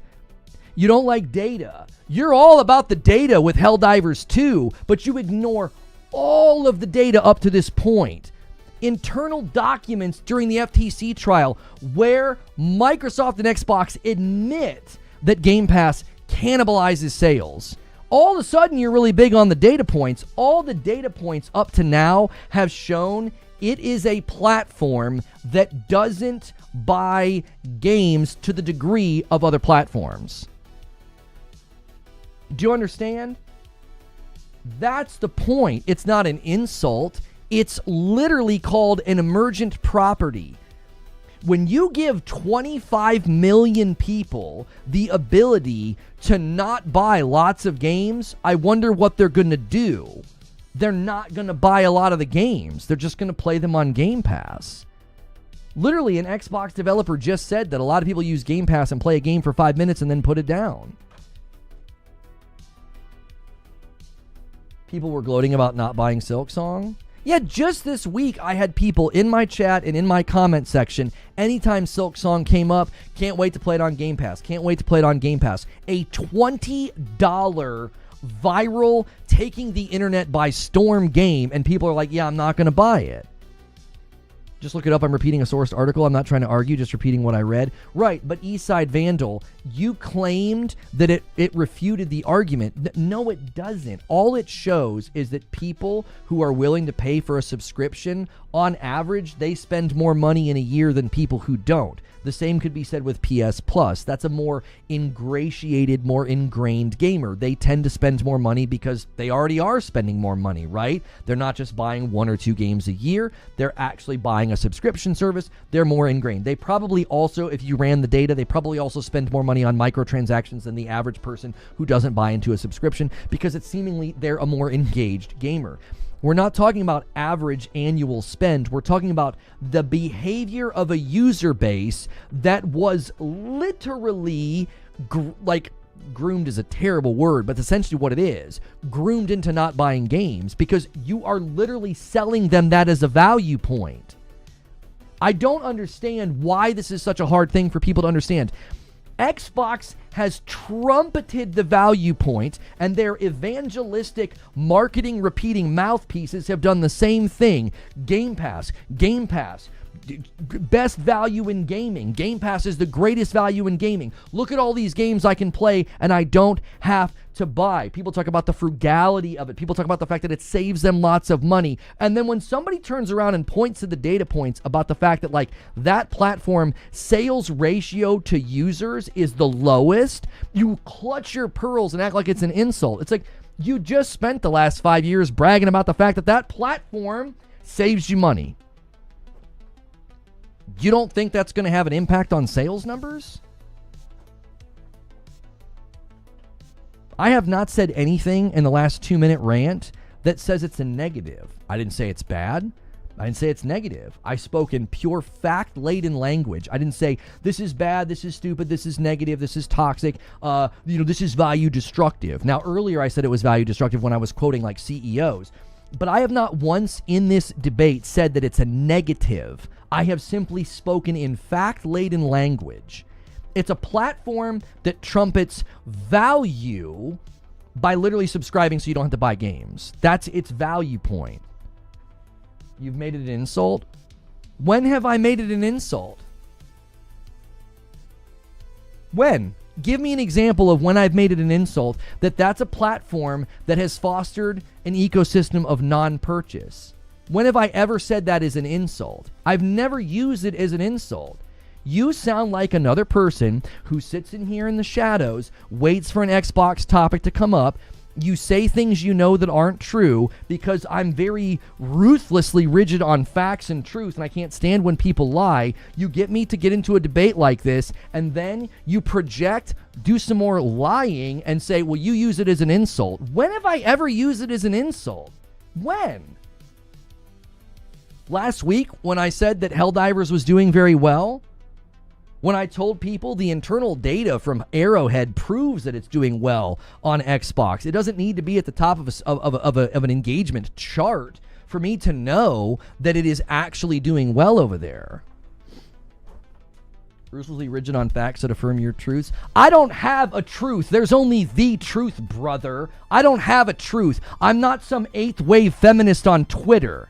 I don't have a truth. There's the truth. You don't know who you're dealing with if you think I worry about my own truth. Get in the frickin' ring. Buckle your seats and argue. You haven't done that yet. When, I ask you, when have I ever used the non-purchase culture of Xbox as an insult? You made an accusation. Back it up. Do it right now. You have the floor, Mr. Breezy93. Let's hear it. You have the floor, big boy. When have I ever used it as an insult?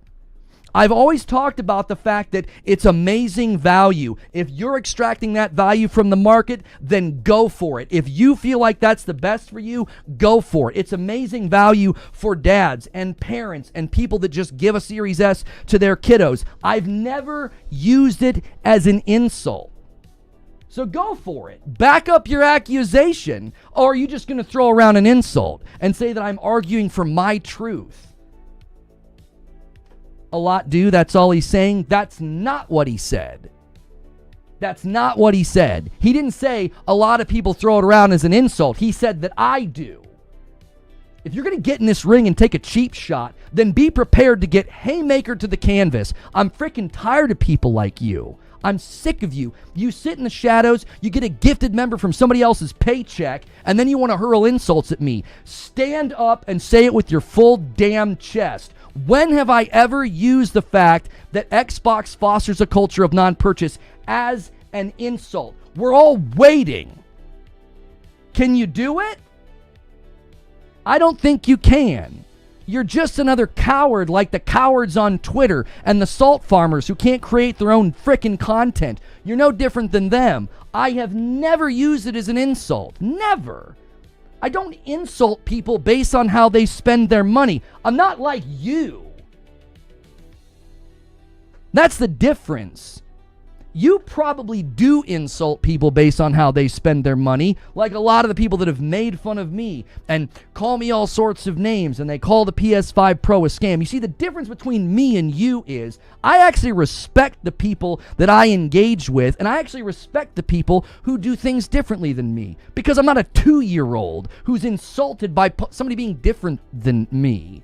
So I've never once, in all of these arguments, in all of these debates, I have never once insulted people who bought a Series S or used Game Pass. I've never done it. I said the entire year, every day I covered the ABK trial, I said, I am on your side and you're spitting in my face because I won't cheer for your frickin' brand. You want to call me names and insult me and put me in your stupid content because you can't face the facts that Xbox lost and had to retreat to some monetized software strategy where they just spend tons of money and buy all these studios. And you all cheered for that, and then you got buyer's remorse after the actual acquisition went through.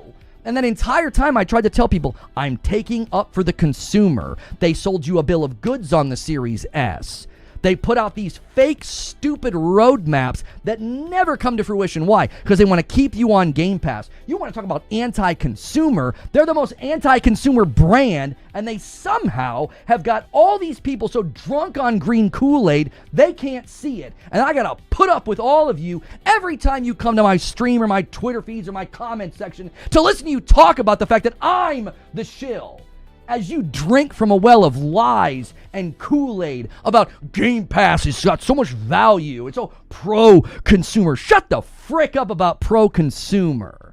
The most anti-consumer brand out there with their lies and their doublespeak and their fake roadmaps and their Series S and their shipping games not at quality. But you want to come at me and say that I insult people because of how they spend their money. Because you know why? You can't go toe-to-toe with anything I'm doing right now. You can't. All you have are your petty, stupid insults, which is ironic because, like, I don't insult any of you with how you decide to engage with Game Pass or the Series S.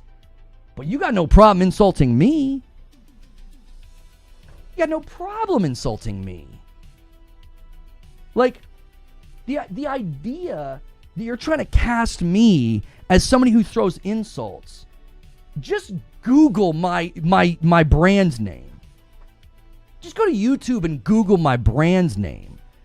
You want to get self-righteous about insults as you probably hang out in the streams of people that have done nothing but label me, insult me, and do everything they can to slander me and my brand. But you want to come into my chat and get self-righteous about insults? You want to clip me on Twitter and act like because I won't put up with lies and dishonesty and ban people that that's somehow a problem? And I'm a toxic streamer because I won't put up with that crap?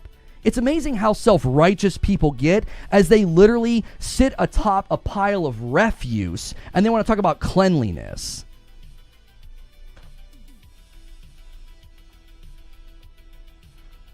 Don't come at me with your nonsense. I'm sick of it. You insult people for Game Pass. Jiminy freaking Christmas. How insecure could you be? I have always said Game Pass is the greatest value in gaming. I use it for my kids. Your job as a consumer is to extract the most value out of the market, and if you're getting that from Game Pass, then more power to you. More power to you. But don't act like it isn't value destructive. Don't act like it doesn't foster a culture of non-purchase, because it does. Both things can be true, by the way. You could go to any local business and be like, this subscription thing that they have is unbelievable. I can play laser tag all day, every day for $5 a month.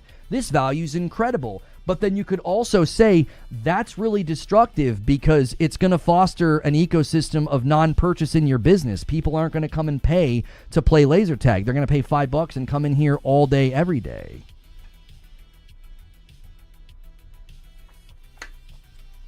Both things can be true. You can say it's amazing value, but go for it. That's awesome. But you can also be like, man, I don't know. That's pretty value destructive. That's gonna hurt sales.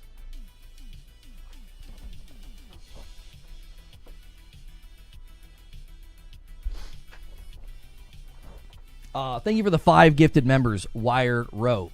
So there, you got it. You got me. You got a full-on, full-bore rant. $5 super chat from Mike and a Mike. Lono going off. I love it. Thank you.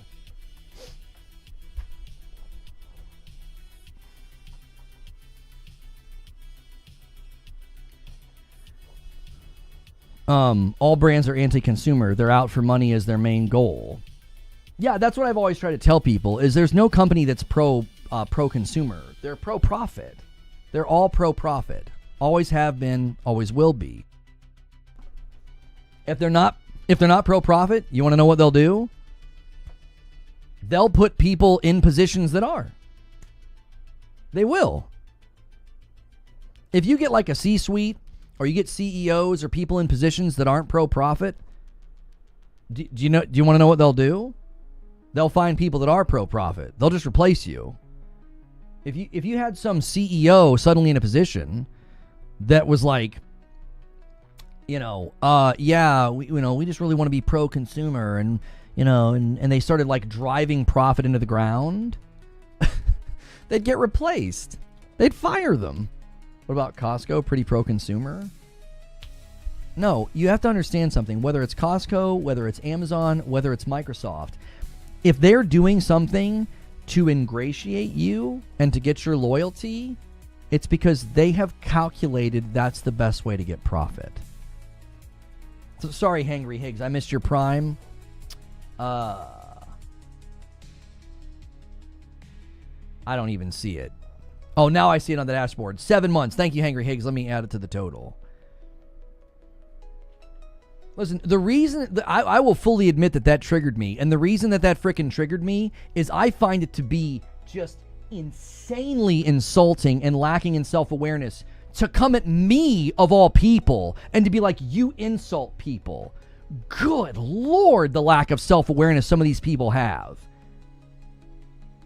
Go to YouTube and just search Reforge Gaming and look at the way I am treated for opinions on video games. I don't make rage bait content, hateful content. I don't make content that's unkind. I just say what I think. I try to bring as much authenticity to my show as possible. And I've not once gone to these videos, reacted to them, watched them. I've not replied to them. I've never once done that. You insult your own members if they disagree. That's false. That's not true. I don't do that. Listen, the only time I will ever swing back on somebody is if they swing first. Listen, I'm a short guy. I got short guy energy. I'll own that. I'm short king. I own the fact that I'm a short guy. And I will swing back 10 times harder than you a lot of the times. Now, I've tried to tone it down, but if somebody's going to come in here and take a swing, you better get your chin ready, because you're going to get rocked. I don't put up with that crap. You want to come in here and call my integrity into question or falsely summarize my content? I have no time for that. Pull up the clip last week where we went at it for like an hour. Yeah, I debated Zubair and Omar for like an hour the other day. We debated for like an hour. I don't insult people who disagree with me. I only swing back on those who swing first.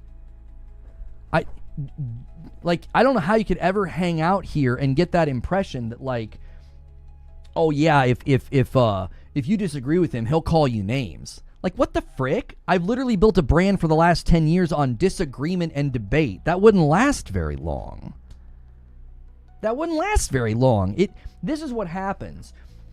Low IQ dum-dums come in here and call me a name and get banned, and they're like, well, that guy bans if you disagree with him. It's like, what the heck? That's not an opinion. Go into any stream and be like, insult the streamer and call him a name and then get banned. And you're like, yeah, well, you know, that guy just can't handle other people's opinions. It's like, no, you just insulted me. That's not an opinion. You're a shill. Oh, you're a bootlicker. That's not an opinion. That's an insult. If you can't categorically see the difference between the two, that's a lack of intelligence on your part. That has nothing to do with like, oh yeah, he doesn't want to hear differing opinions. It's literally what makes the engine go in a lot of my shows is literally people debating and discussing. I debated people just last week who were trying to insist that Helldivers didn't have a lot of players on Xbox. And I was like, what? I was like, no way. Look internally at the numbers that Arrowhead's putting out. And I disagreed with them. That has a lot of I'm keeping it real when you're really just an a-hole energy. Yeah, I'm just keeping it real. Yeah. Bumble Pants with a single gifted and a $5 super chat from East00. Game Pass isn't a great value because PlayStation Premium is cheaper, has more games, existed longer, and PlayStation streaming always ran better with less latency. That's subjective to the user, though, East, because a lot of people would argue that Game Pass has more value because they get really, really big games day and date, like Expedition 33, Doom the Dark Ages, Hollow Knight Silksong.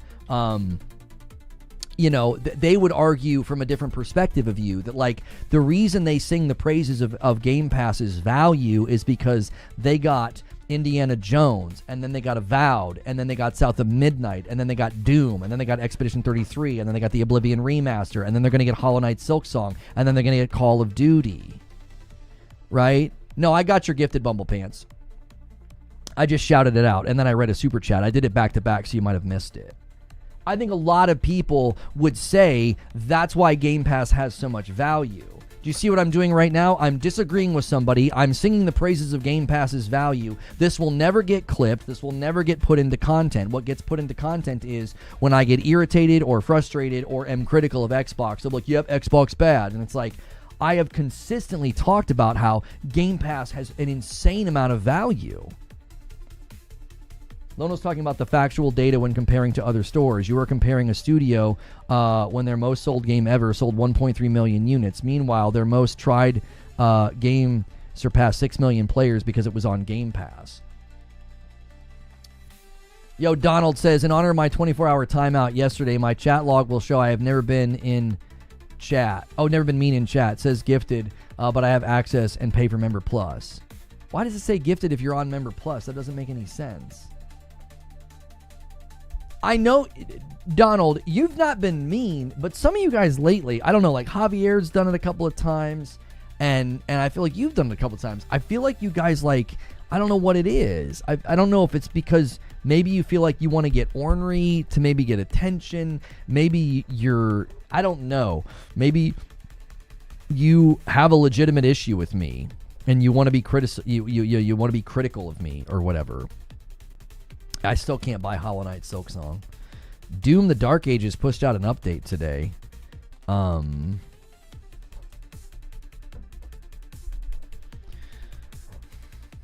Again, you asked a question yesterday that was accusatory, and anytime somebody does that, like, I don't know how you can't expect to get, like, a negative reaction to that. You know what I mean?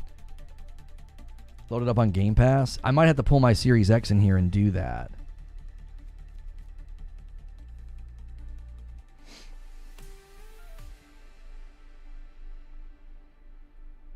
It's just gaming trash talk. Here's the thing, though, and this is where I think people completely misfire. you can be extremely critical of PlayStation. This is why I pushed back on Javier Cotto earlier. He wasn't being critical of PlayStation. He told me to stop glazing PlayStation. Well, now you're talking about me. You're not talking about PlayStation. If you can't see that categorical difference, I think that's where people sometimes have a really hard time understanding why sometimes I will bristle at a question or a statement, because I'm like, you're not talking about the brand or the games. You're talking about me. I'll say I'm a little rough around the edges, says Donald, and maybe I don't phrase my questions in the right way, but I've never had an agenda against you and always support you for 2 years. Well, I appreciate that. I didn't ban you. I just didn't want to get into it with you anymore. It was just going to turn into an unhelpful back and forth that wasn't about the topic. Like, if you want to trash talk PlayStation or Returnal or Tsushima, right? Things that you know that I like those things. I've made that very clear that I think that PlayStation's done a good job this gen. It's now primarily where I talk. You know I love Tsushima. If you talk about those games or this platform in a negative way, watch the difference. You guys have to see the difference. It's why these trolls make themselves so obvious. They won't ask about the game or the platform. They'll say something about me. They'll say something about me. Well, you insult people that use Game Pass. That guy vanished into thin air when I was like, when have I ever done that? Give me the proof. The floor is yours. And what did he do? Like the coward that he is, he ran. Because that's what that is. That's cowardice. You want to come in and like make it about me and make some passive accusation. And then when you're asked to provide proof, you leave and you run. Somebody did that to me on Blue Sky. They were like, your Reforge is so mad about Helldivers going to Xbox. I'm like, can you point to a single time I ever expressed anger, frustration, or negativity about Helldivers going to Xbox? I've been in support of it going to Xbox since the game released a year and a half ago. And what'd they do when I asked for proof? Nothing. They said nothing, because that's what these people do. They just make basic garden variety baseless accusations, and when you ask them for proof, there is no proof. They saw a clip on Twitter with a false frame, it's falsely described, and then they think that that's what I do. They're literally falling for, like, I don't even call it red pilled anymore. I call it rage pilled. So many people have been rage pilled. They see something and they think, well, that's all that guy does. I literally showed a guy a screenshot of my uploads. He's like, well, all he does is bash on Xbox. And I'm like, I actually avoid doing content about Xbox now for literally what happened today. Literally, the thing that happened today is why I don't like talking about Xbox. Because all these weirdos with baseless accusations show up and they get all personal and they get all like, you know, they get their Xbox underwear all twisted up and they're like, yeah, well, bleh, you do this and that and this. And it's like, I don't know where you're coming from on this, but like, this is why I don't like to talk about Xbox, because that's what ends up happening. It turns into, well, let's accuse Lono of stuff. Let's accuse Reforge of stuff. And it's like, this is why I don't like talking about Xbox. It's why if you go to my uploads and my live streams, you won't see very many Xbox topics anymore. It's not enjoyable. It's an absolute vibe kill. Shout it out, he didn't read it. What did Dawn say? Hang on. I've got people renewing as well. Thank you. I'm looking at multiple chats. Silent service with 34 months. I don't know how to turn this off. Just kidding. Keep it up. I don't see anybody named Dawn. I'm scrolling. I've got a combined chat with Twitch and YouTube. Shout it out again. He didn't read it. Is it a super chat or something? What did I miss? Oh, Lady Gamer. Oh, there's another Ghost of Yotei video. Gameplay for the Odachi Blade. Okay.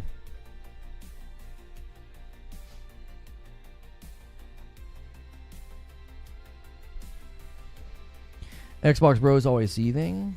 Well, and see, this is what they've done. They've done this for 3 years. I attempt to give them flowers. This happened like 6 times in a row.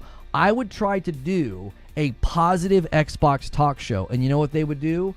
They would show up and they would basically clip farm. They would say stuff that they knew was stupid. They would say stuff that they knew was not accurate. They would bait me into the debate and the argument, and then they could run to Twitter and say, he can't even do a positive Xbox stream. They did it on purpose. They would literally show up to Xbox topics and disrupt the entire stream to create negativity so that then they could be like, yeah, that's just what he does. And literally today, I'm echoing something I said last week, and I'm like, of course Helldivers 2 did well. Of course it's high on the player counts. Of course it sold well. I tried to tell people this last week, and people are like, yeah, well, this proves you wrong that people actually buy games over there. And I'm like, well, no, the data is still available.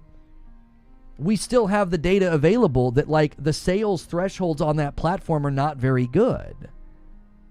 I followed you since ABK, to be fair. Just because you don't have Xbox in your thumbnail doesn't mean you don't talk about Xbox in that stream. Gee, I wonder why that is, Eastside. Do you think maybe like today, when people came to the stream and we're just talking about multiple topics and somebody says it sold more than PlayStation in the first week, and that sounded insane to me because of all the sales numbers that we saw for Helldivers when it launched, and I'm like, that doesn't make any sense. And then we looked at it and we analyzed it, and I was like, well, I guess it makes sense if you're only looking at the first 6 days, because beyond all like reason and logic, that game had a reverse sales curve and went viral. So yeah, I guess it makes sense that it would sell more only in those first 6 days. And I was like, well, I guess you guys can take that win. And then people started in on this, oh, well, that proves you wrong that people actually buy games on Xbox. And I'm like, that's it's not about me. It's about, there is a history of data points that platform has fostered an ecosystem of non-purchase. These are facts. It's data. And people are like, you're moving the goalposts. I'm like, no, I'm not. I'm not moving the goalposts. One game selling well is not a repudiation of everything that Xbox has fostered. Developers have commentated on this. Xbox themselves have commentated on this. You want to ignore all that data and act like, well, yeah, Helldivers is all that matters? Like, come on. That's a ludicrous way to argue. You have to know that that's a completely backwards way of arguing. There's an established problem with purchases on that platform. Indie studios, AA studios, and AAA studios have all talked about it. They've all talked about it. And Helldivers 2 selling well is an exception to that. It's an exception to that. It's like, oh my gosh, this is crazy that this happened, because historically speaking, that doesn't happen over there. We're counting every data point, but only starting with the last one.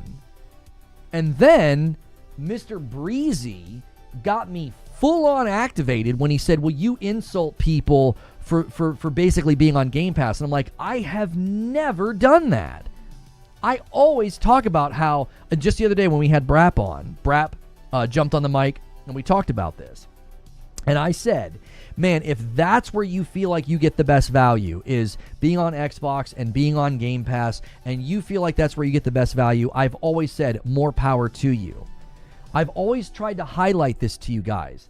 I've said, if you want to spend thousands of dollars on a PC, you want to buy a Series S, or you only game on a Nintendo or your mobile phone, man, go for it, brother. I'm never going to dissuade you or disparage you for where you decide to play games. I said that's the difference between me and the people who ridicule me and call me names. Is they will try to disparage you, insult you, or dissuade you from buying a particular piece of hardware, and they have the nerve to say, I'm the corporate shill. Like, the absolute lack of self-awareness, audacity to call a product a scam, and ridiculing people who buy it, defend it, or talk about it, and you have the audacity to insult and call someone the shill. It's absurd. It's somebody living in squalor giving financial advice. It's like, do you even see yourself? Do you even hear yourself? None of these people have any right to talk about me or my character or my integrity. They're rage bait fools who have no business judging me or how I talk about things. They don't have an ounce to stand on. But their currency is one of hatred and dishonesty. So it doesn't matter to their audience. It doesn't matter to the people who enjoy that kind of content. They don't care. Their standards are so low, they don't care. They don't care that you misrepresent and you insult and you make ad revenue off of that. They don't give a crap about that. They don't care, and neither does their audience, because it's all for the lulz. It's all for the laughs. How sales compared to Gears? Gears Reloaded didn't do terrible, but it didn't do nearly as well, and that's not surprising. It's not a viral game that came out a year ago. It's an old game that got remastered for a second time. See Lou with the $5 super chat. Don't let these fanboys get to you. Keep doing what you do. I appreciate it. Ghost in the Garage Gaming said, "You're a saint for arguing with the misinformed."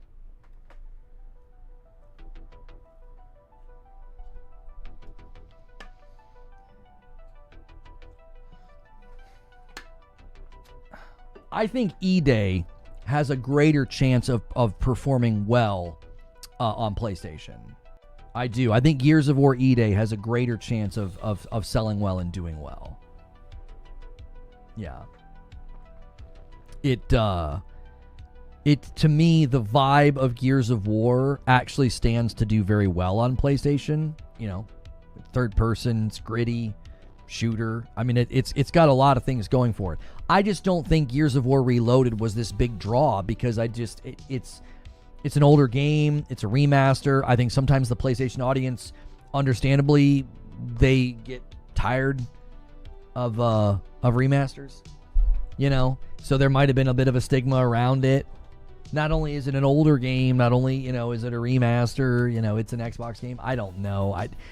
I think Gears of War E-Day will probably fare better.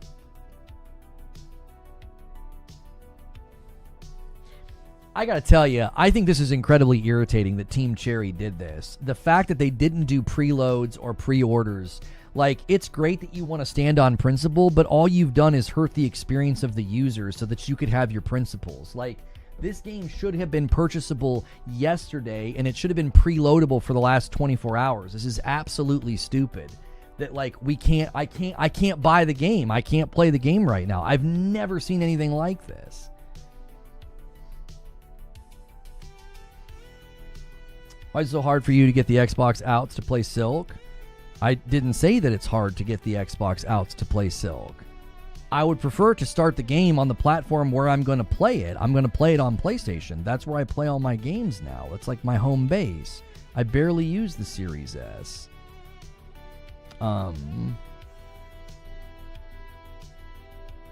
This is unbelievable. Get it on Steam. I don't even play games in here unless I absolutely have to. On my PC.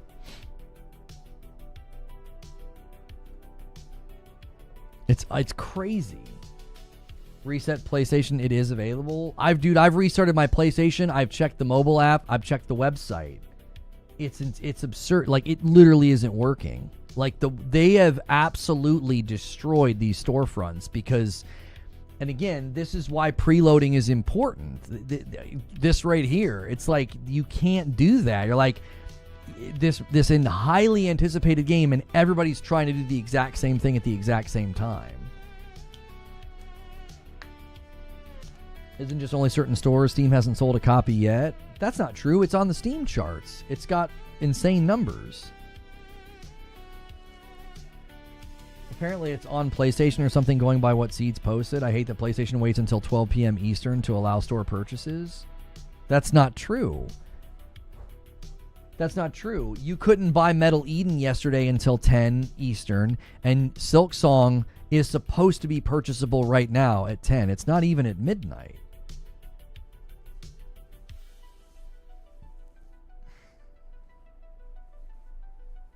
Yeah, it's like the number one game on Steam right now. It's 100%.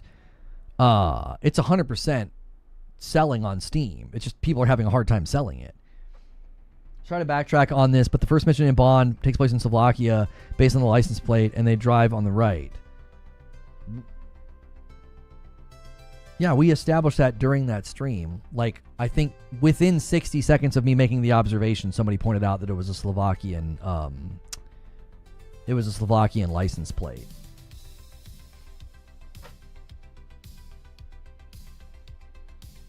Digital shouldn't be an issue. This is always going to happen when you have millions of people trying to do the exact same thing. It just creates an insane problem. Like, none of these storefronts are equipped to deal with this. They're just not. They are 100% not set up for this. It's an unusual thing to happen. Like, PlayStation Store literally won't update. It's not even updating as like a just released game. See my tag in Discord. Yeah. I saw you saying there were Borderland previews that hit this morning. Yeah, all I can do is wish list it.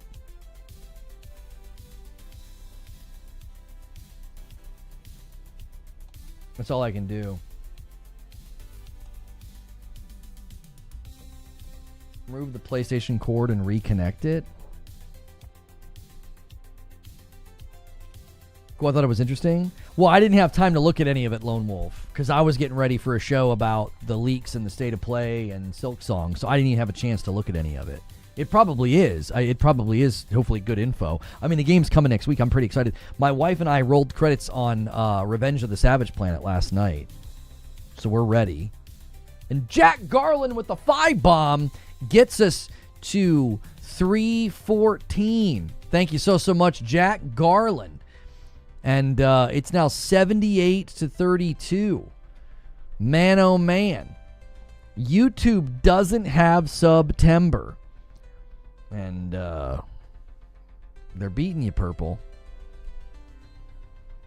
Okay, this time I tried powering the PlayStation all the way down. It's probably not going to work. You blow on it like we did the NES. That's right. Give me a couple seconds. I'm going to see if I can't get it installed on my Xbox.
It's installing really, really fast on my Xbox. I figured something out.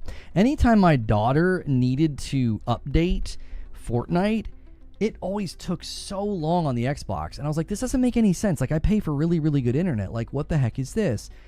And so I would literally just sit there and pause and unpause and pause and unpause. And sometimes it would suddenly be really fast and it would stay fast. And a lot of times it wouldn't. And then I tried something the other day. I went to the quick resume list and I removed everything from quick resume. And now, as long as the quick resume list is empty, everything downloads really fast. Like, just now I did it. I removed Fortnite from the quick resume list and Silksong is just like, brrrr, like just going super, super fast. So if you're ever getting slow downloads on your Xbox, try that out and see if that doesn't help, because it fixed my issue. And Stone Spire's trying to bait a 10 bomb. He gets us to 315. Thank you so much. 10 bomb to the next milestone. If you guys, whoever gets this milestone 325, I owe a single to Twitch already. I think I owe 2 or 3 to YouTube. So if you get it, I'm just going to give you guys a $5 as a thank you to the strong turnaround we've had today.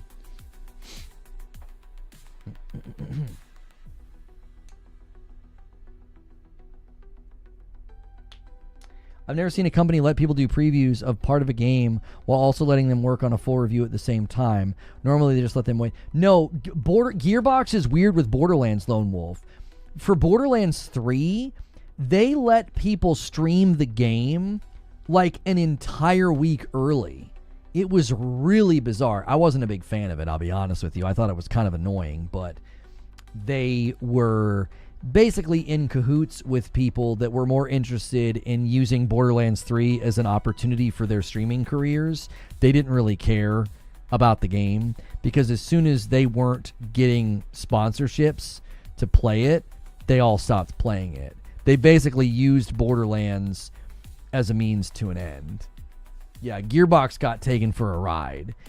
Same thing happened with Digital Extremes in Warframe. There was a group of people that, leveraged their knowledge of the streaming world and basically got those companies to do things that were really good for the streamers and wasn't particularly good for the game.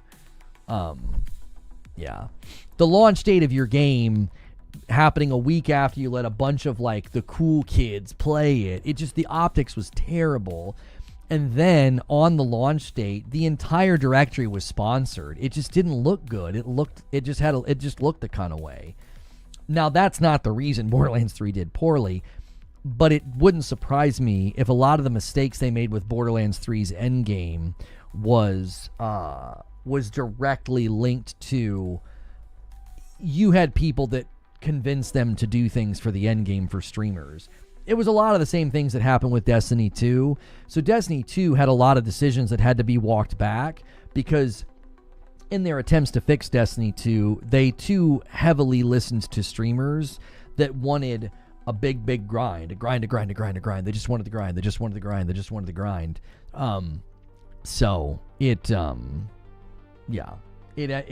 Similar things happened with Destiny. They got too many streamers in their ear, and it ends up hurting the game. It ends up making a game that's not designed for the user. It's not designed for like the average workaday Joe. The game ends up being designed for streamers. The same thing happened with Destiny. So it wouldn't surprise me at all if a lot of the mishaps with Borderlands 3 Endgame literally came from that. The Endgame seemed like almost entirely built for streamers that just wanted to grind. And a lot of people were like, I don't play, this is not how I play Borderlands. This isn't what I want. And it really made the first playthrough of Borderlands 3 especially bad. Which was, pretty disappointing for me, because that's where I feel like there's a lot of value in a game like that. There's a lot of value in that first playthrough, and they just completely ran ripshot over it, and they built a game that wasn't for the average player. Let me get my Xbox in here, because we probably do need to shift gears.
Okay.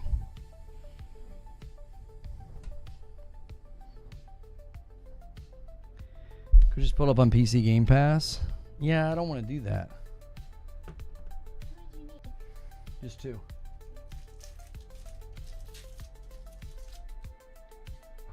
Thanks, Mama. Oh, I've got 3 sitting here. I'm an idiot. Okay. Let's get this pulled up. What improvements do you look forward to in GTA 6?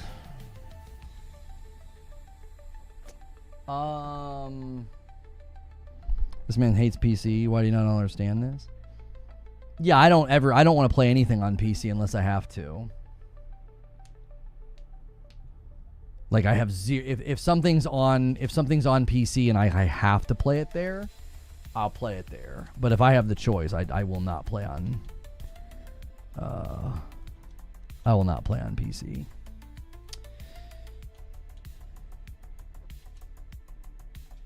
Okay.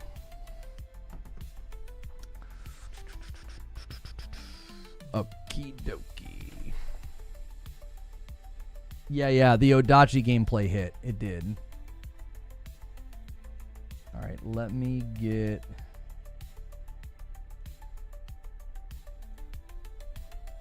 that saved.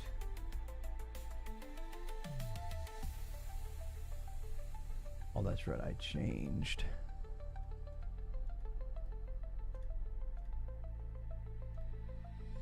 Save that. Save that. Save that. Leaks with the 1. Let's see.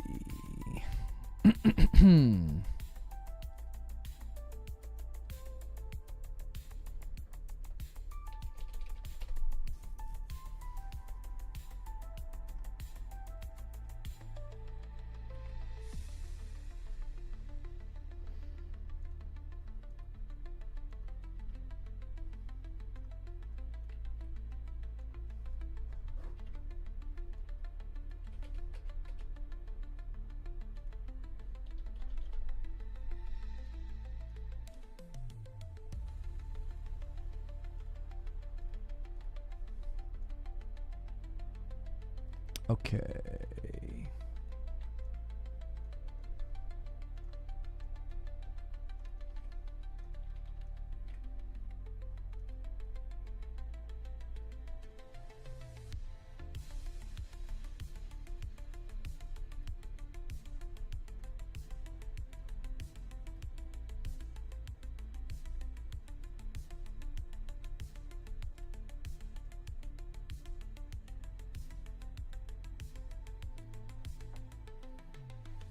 The Yotei covers are already unavailable.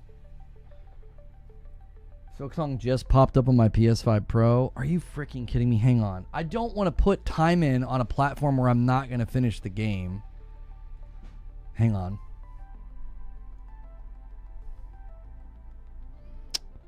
Let me check on the app. You're in Canada.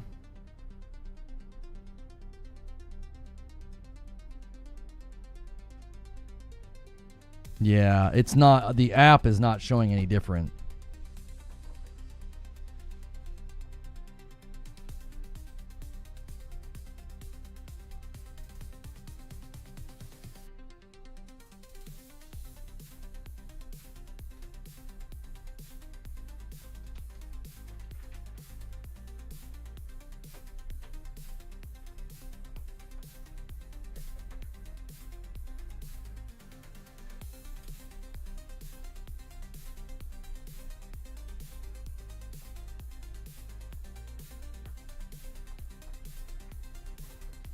You can't buy on the US PlayStation yet? Yeah.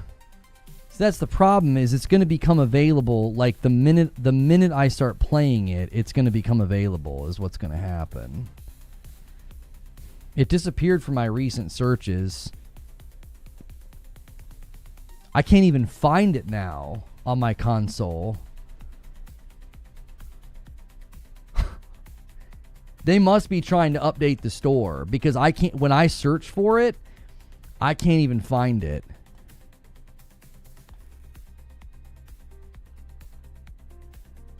I can find it through the Game Hub, but I can't find it by searching for Silksong.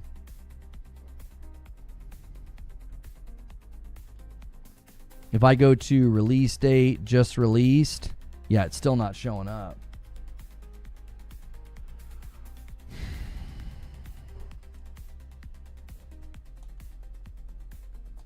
I'm gonna restart the PlayStation. I'm gonna wait a little bit.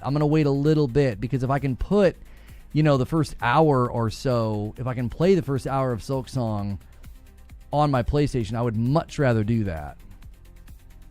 If you guys haven't hit the like button yet, do me a favor and press that like button. Try to get us to 300 likes.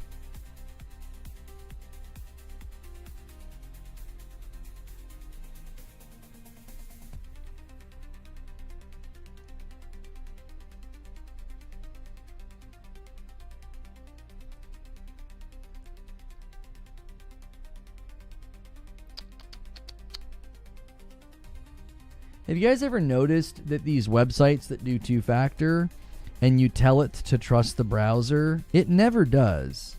Have you guys noticed that?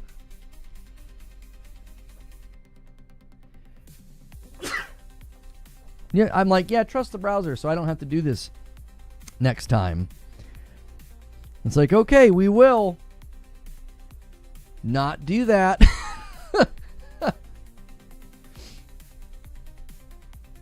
I wishlisted it, and within 5 minutes, the notification popped up that you could purchase.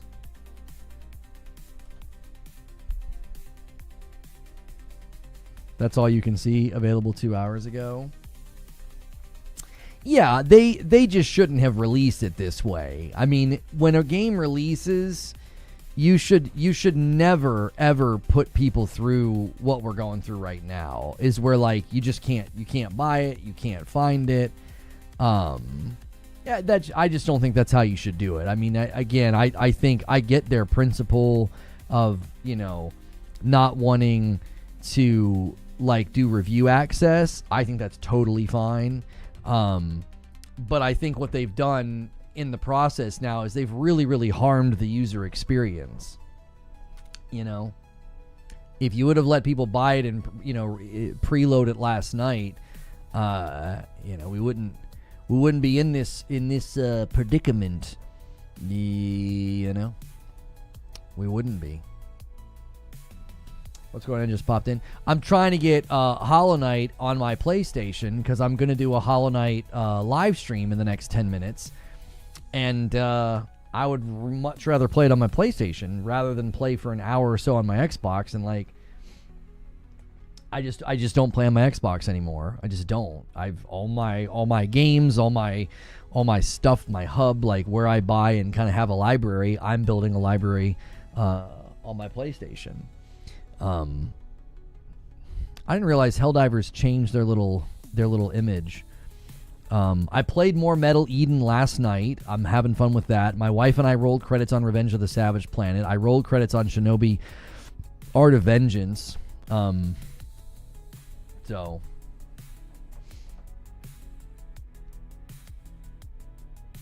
yeah, I've wish listed it. I can't do anything with it though.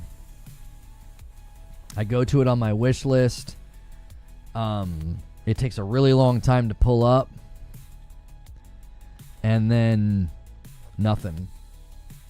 No way to buy it. Not really sure.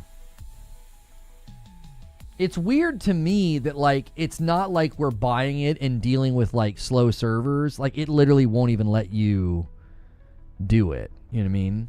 I understand your point, but does it really matter? I just explained why it matters, so asking why it matters is kind of weird.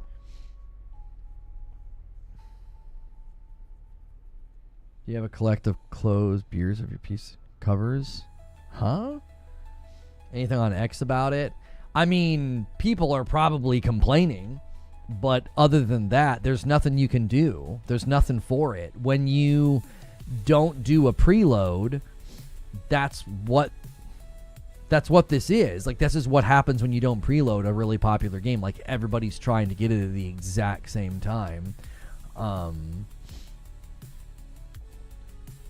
Yeah, Silksong released and crashed the Steam store. 100,000 players within 30 minutes of it release on Steam. Yeah, it's going to break any record that was ever had.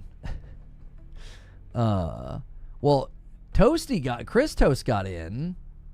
She said she wasn't even trying.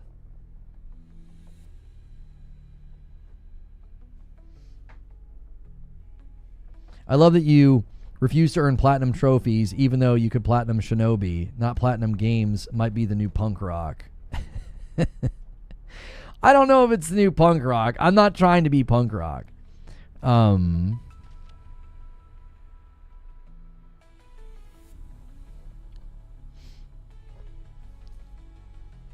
Internet rush hour. Yeah. It basically is internet rush hour.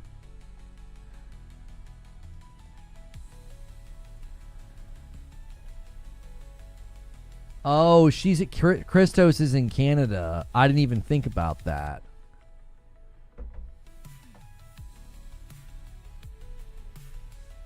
I don't plat games. I'm too old for that. Yeah, I don't do it because I'm just not interested in. I'm just like, nothing about that has ever appealed to me. It's live. Okay. Paul's saying it went live. It must be rolling out. Mine still won't let me.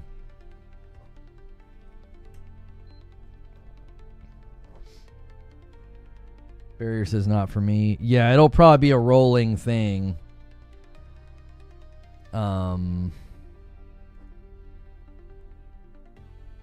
Yeah, everywhere that I can refresh, I'm refreshing. I've got the mobile. Hang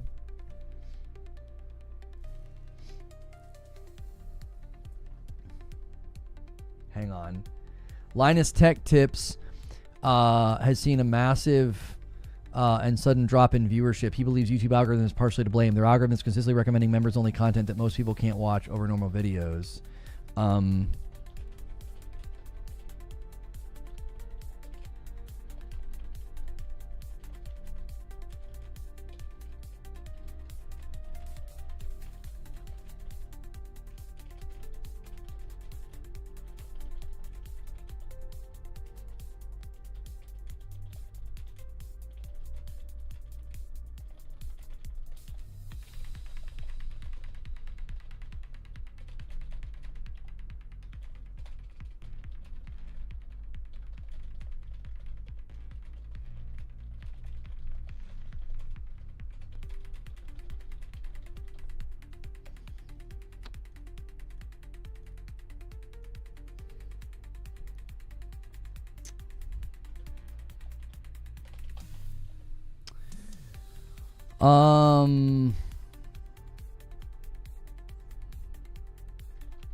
This has hurt my channel viewership and business model this year, and I have no control over it. I fostered a member base and regular members' content, and unbeknownst to me, it's been killing my channel. We've had to completely change how we do members' content. Retweet. Yeah, if guys like Linus Tech Tips and others are drawing attention to it, hopefully it slowly helps YouTube make a change. We spent 4 years fostering a member base and doing regular members content, and I had to nuke it all from my channel. I had to literally get rid of it all, which is that also hurts. And now every time we're done with a member stream, I have to unlist it, because if I don't, YouTube will shove that content in front of people that shouldn't be seeing it. And they won't, and they don't give me any control over it. If they let me have control over it, it would be totally fine. I could just check a box that said, please only show this to members, but they don't give me any control over it. So they basically spent the first 8 months of this year murdering all of my metrics, and I had no idea what was going on. I just thought, golly, what's happening? We're really hurting. And then we figured it out. Well, now what am I supposed to do? Like, I unlist members' content? That's silly. I do less members' content? Well, that's silly. That's destructive. Like, you don't really have a great pivot. That one of the things I think that YouTube continually needs to do is if they have if they have an idea and they want to implement something, let us opt in or out of whatever that new thing is. Don't just do it. I think that's one of the frustrations that I have. It's like, you guys just did this and you didn't even ask us about it. You know, it's like, if you would have asked me, I'd have been like, that's a terrible idea. Please don't do that. You know what I mean? I mean, even Lono or Paul blaming the delivery, I don't even agree with that. Store doesn't have rules. It has to suffer the consequences for being impotent. Yeah, the stores aren't set up for this. The storefronts are not set up for a game to have this level of demand not being preloadable. Is membership content available anywhere on the YouTube page? You have to go to the members only playlist. Yeah. You go to the members only playlist.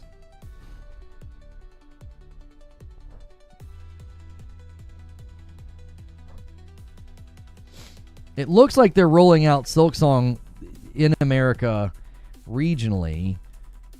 I still can't get it.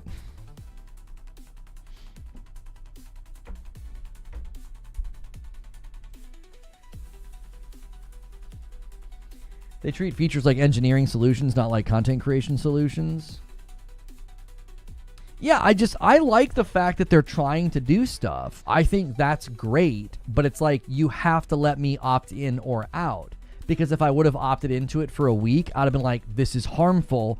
I would have opted out. Instead, for months, it was just hurting us and we couldn't figure out what was going on. It was like, people were constantly unsubbing. And I'm like, what the heck is going on? Yeah, I can see it in the I can see it in that in the English the UK store. Yeah.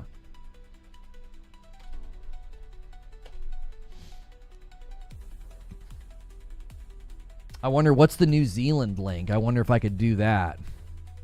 Well, I wouldn't be able to buy it. I don't know if I have payment attached to that account.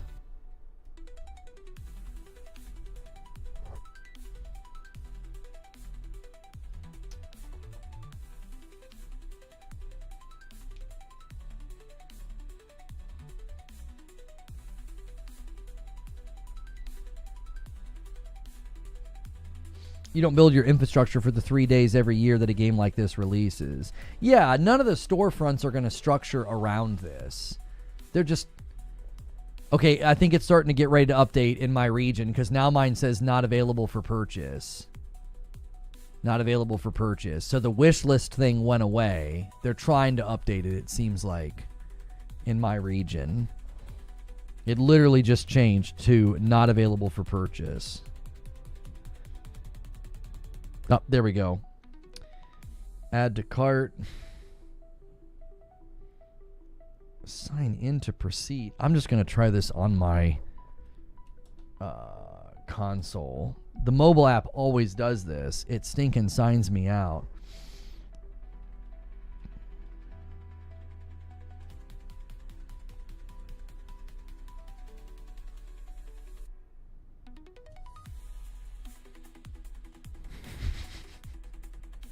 It's really jacked up on console. Hang on, that's not the right thing. It's really jacked up on console. Hang on, let me show you.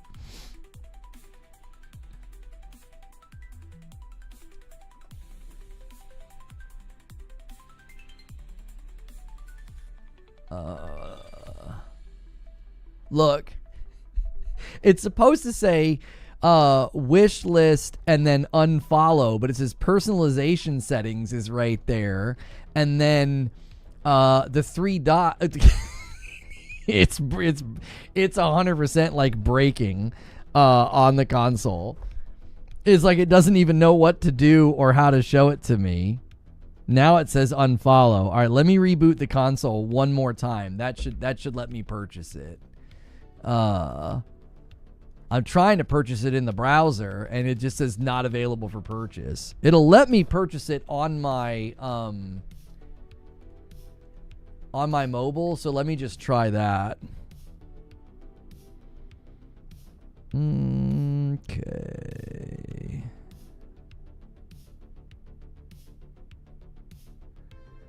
Okay.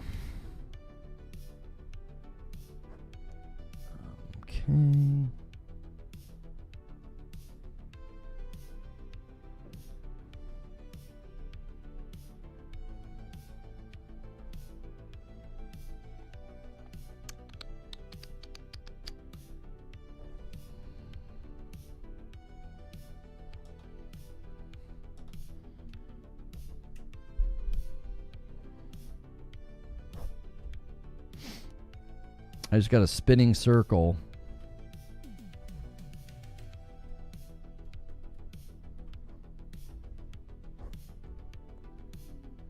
I can just wish list and unfollow again on my console.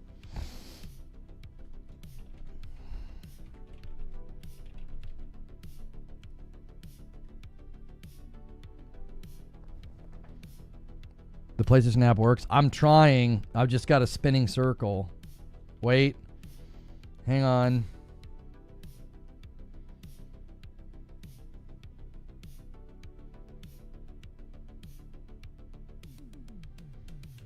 All right, I'm adding it to my cart. Confirm purchase. Continue shopping. Okay. We should be good.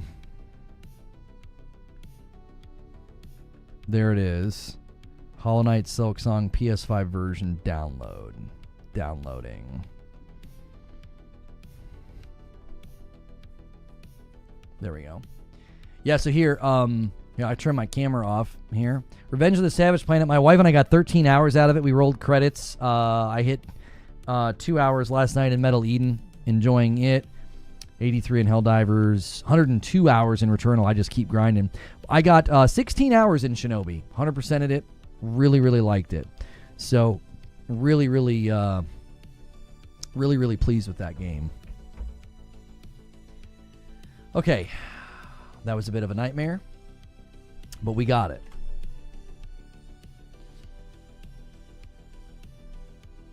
I was just showing you guys like my hours and stuff in those games just to show you.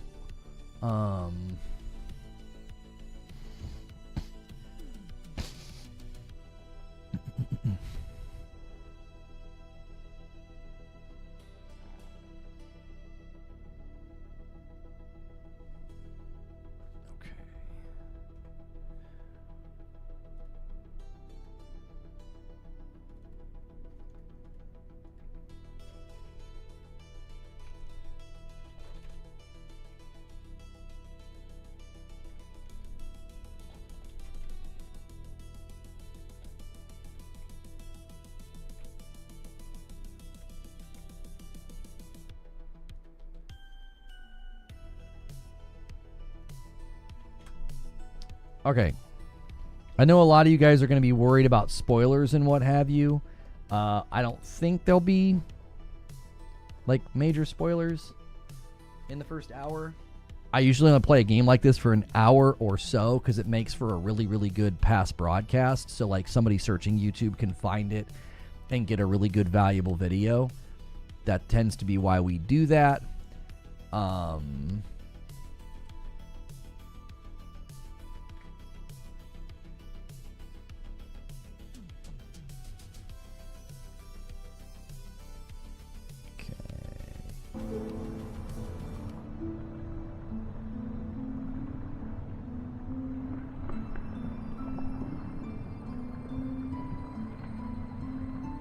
If you guys want to stick around and help us get closer to the goal of making Madam play a scary Mickey Mouse game on Friday night, help us with that member count. Gift, renew, use your primes, all the things.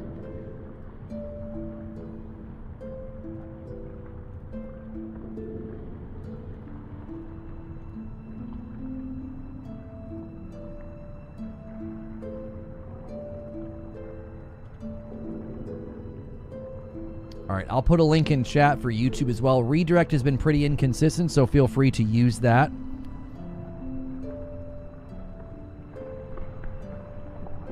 Thank you so much for checking out this video. This is going to be me jumping in for the very first time to Hollow Knight Silksong gameplay. This will be on the PS5 Pro. The only setting I have changed, I turned off camera shake. I've never been a huge fan of camera shake. So, Hollow Knight Silksong gameplay on the PS5 Pro.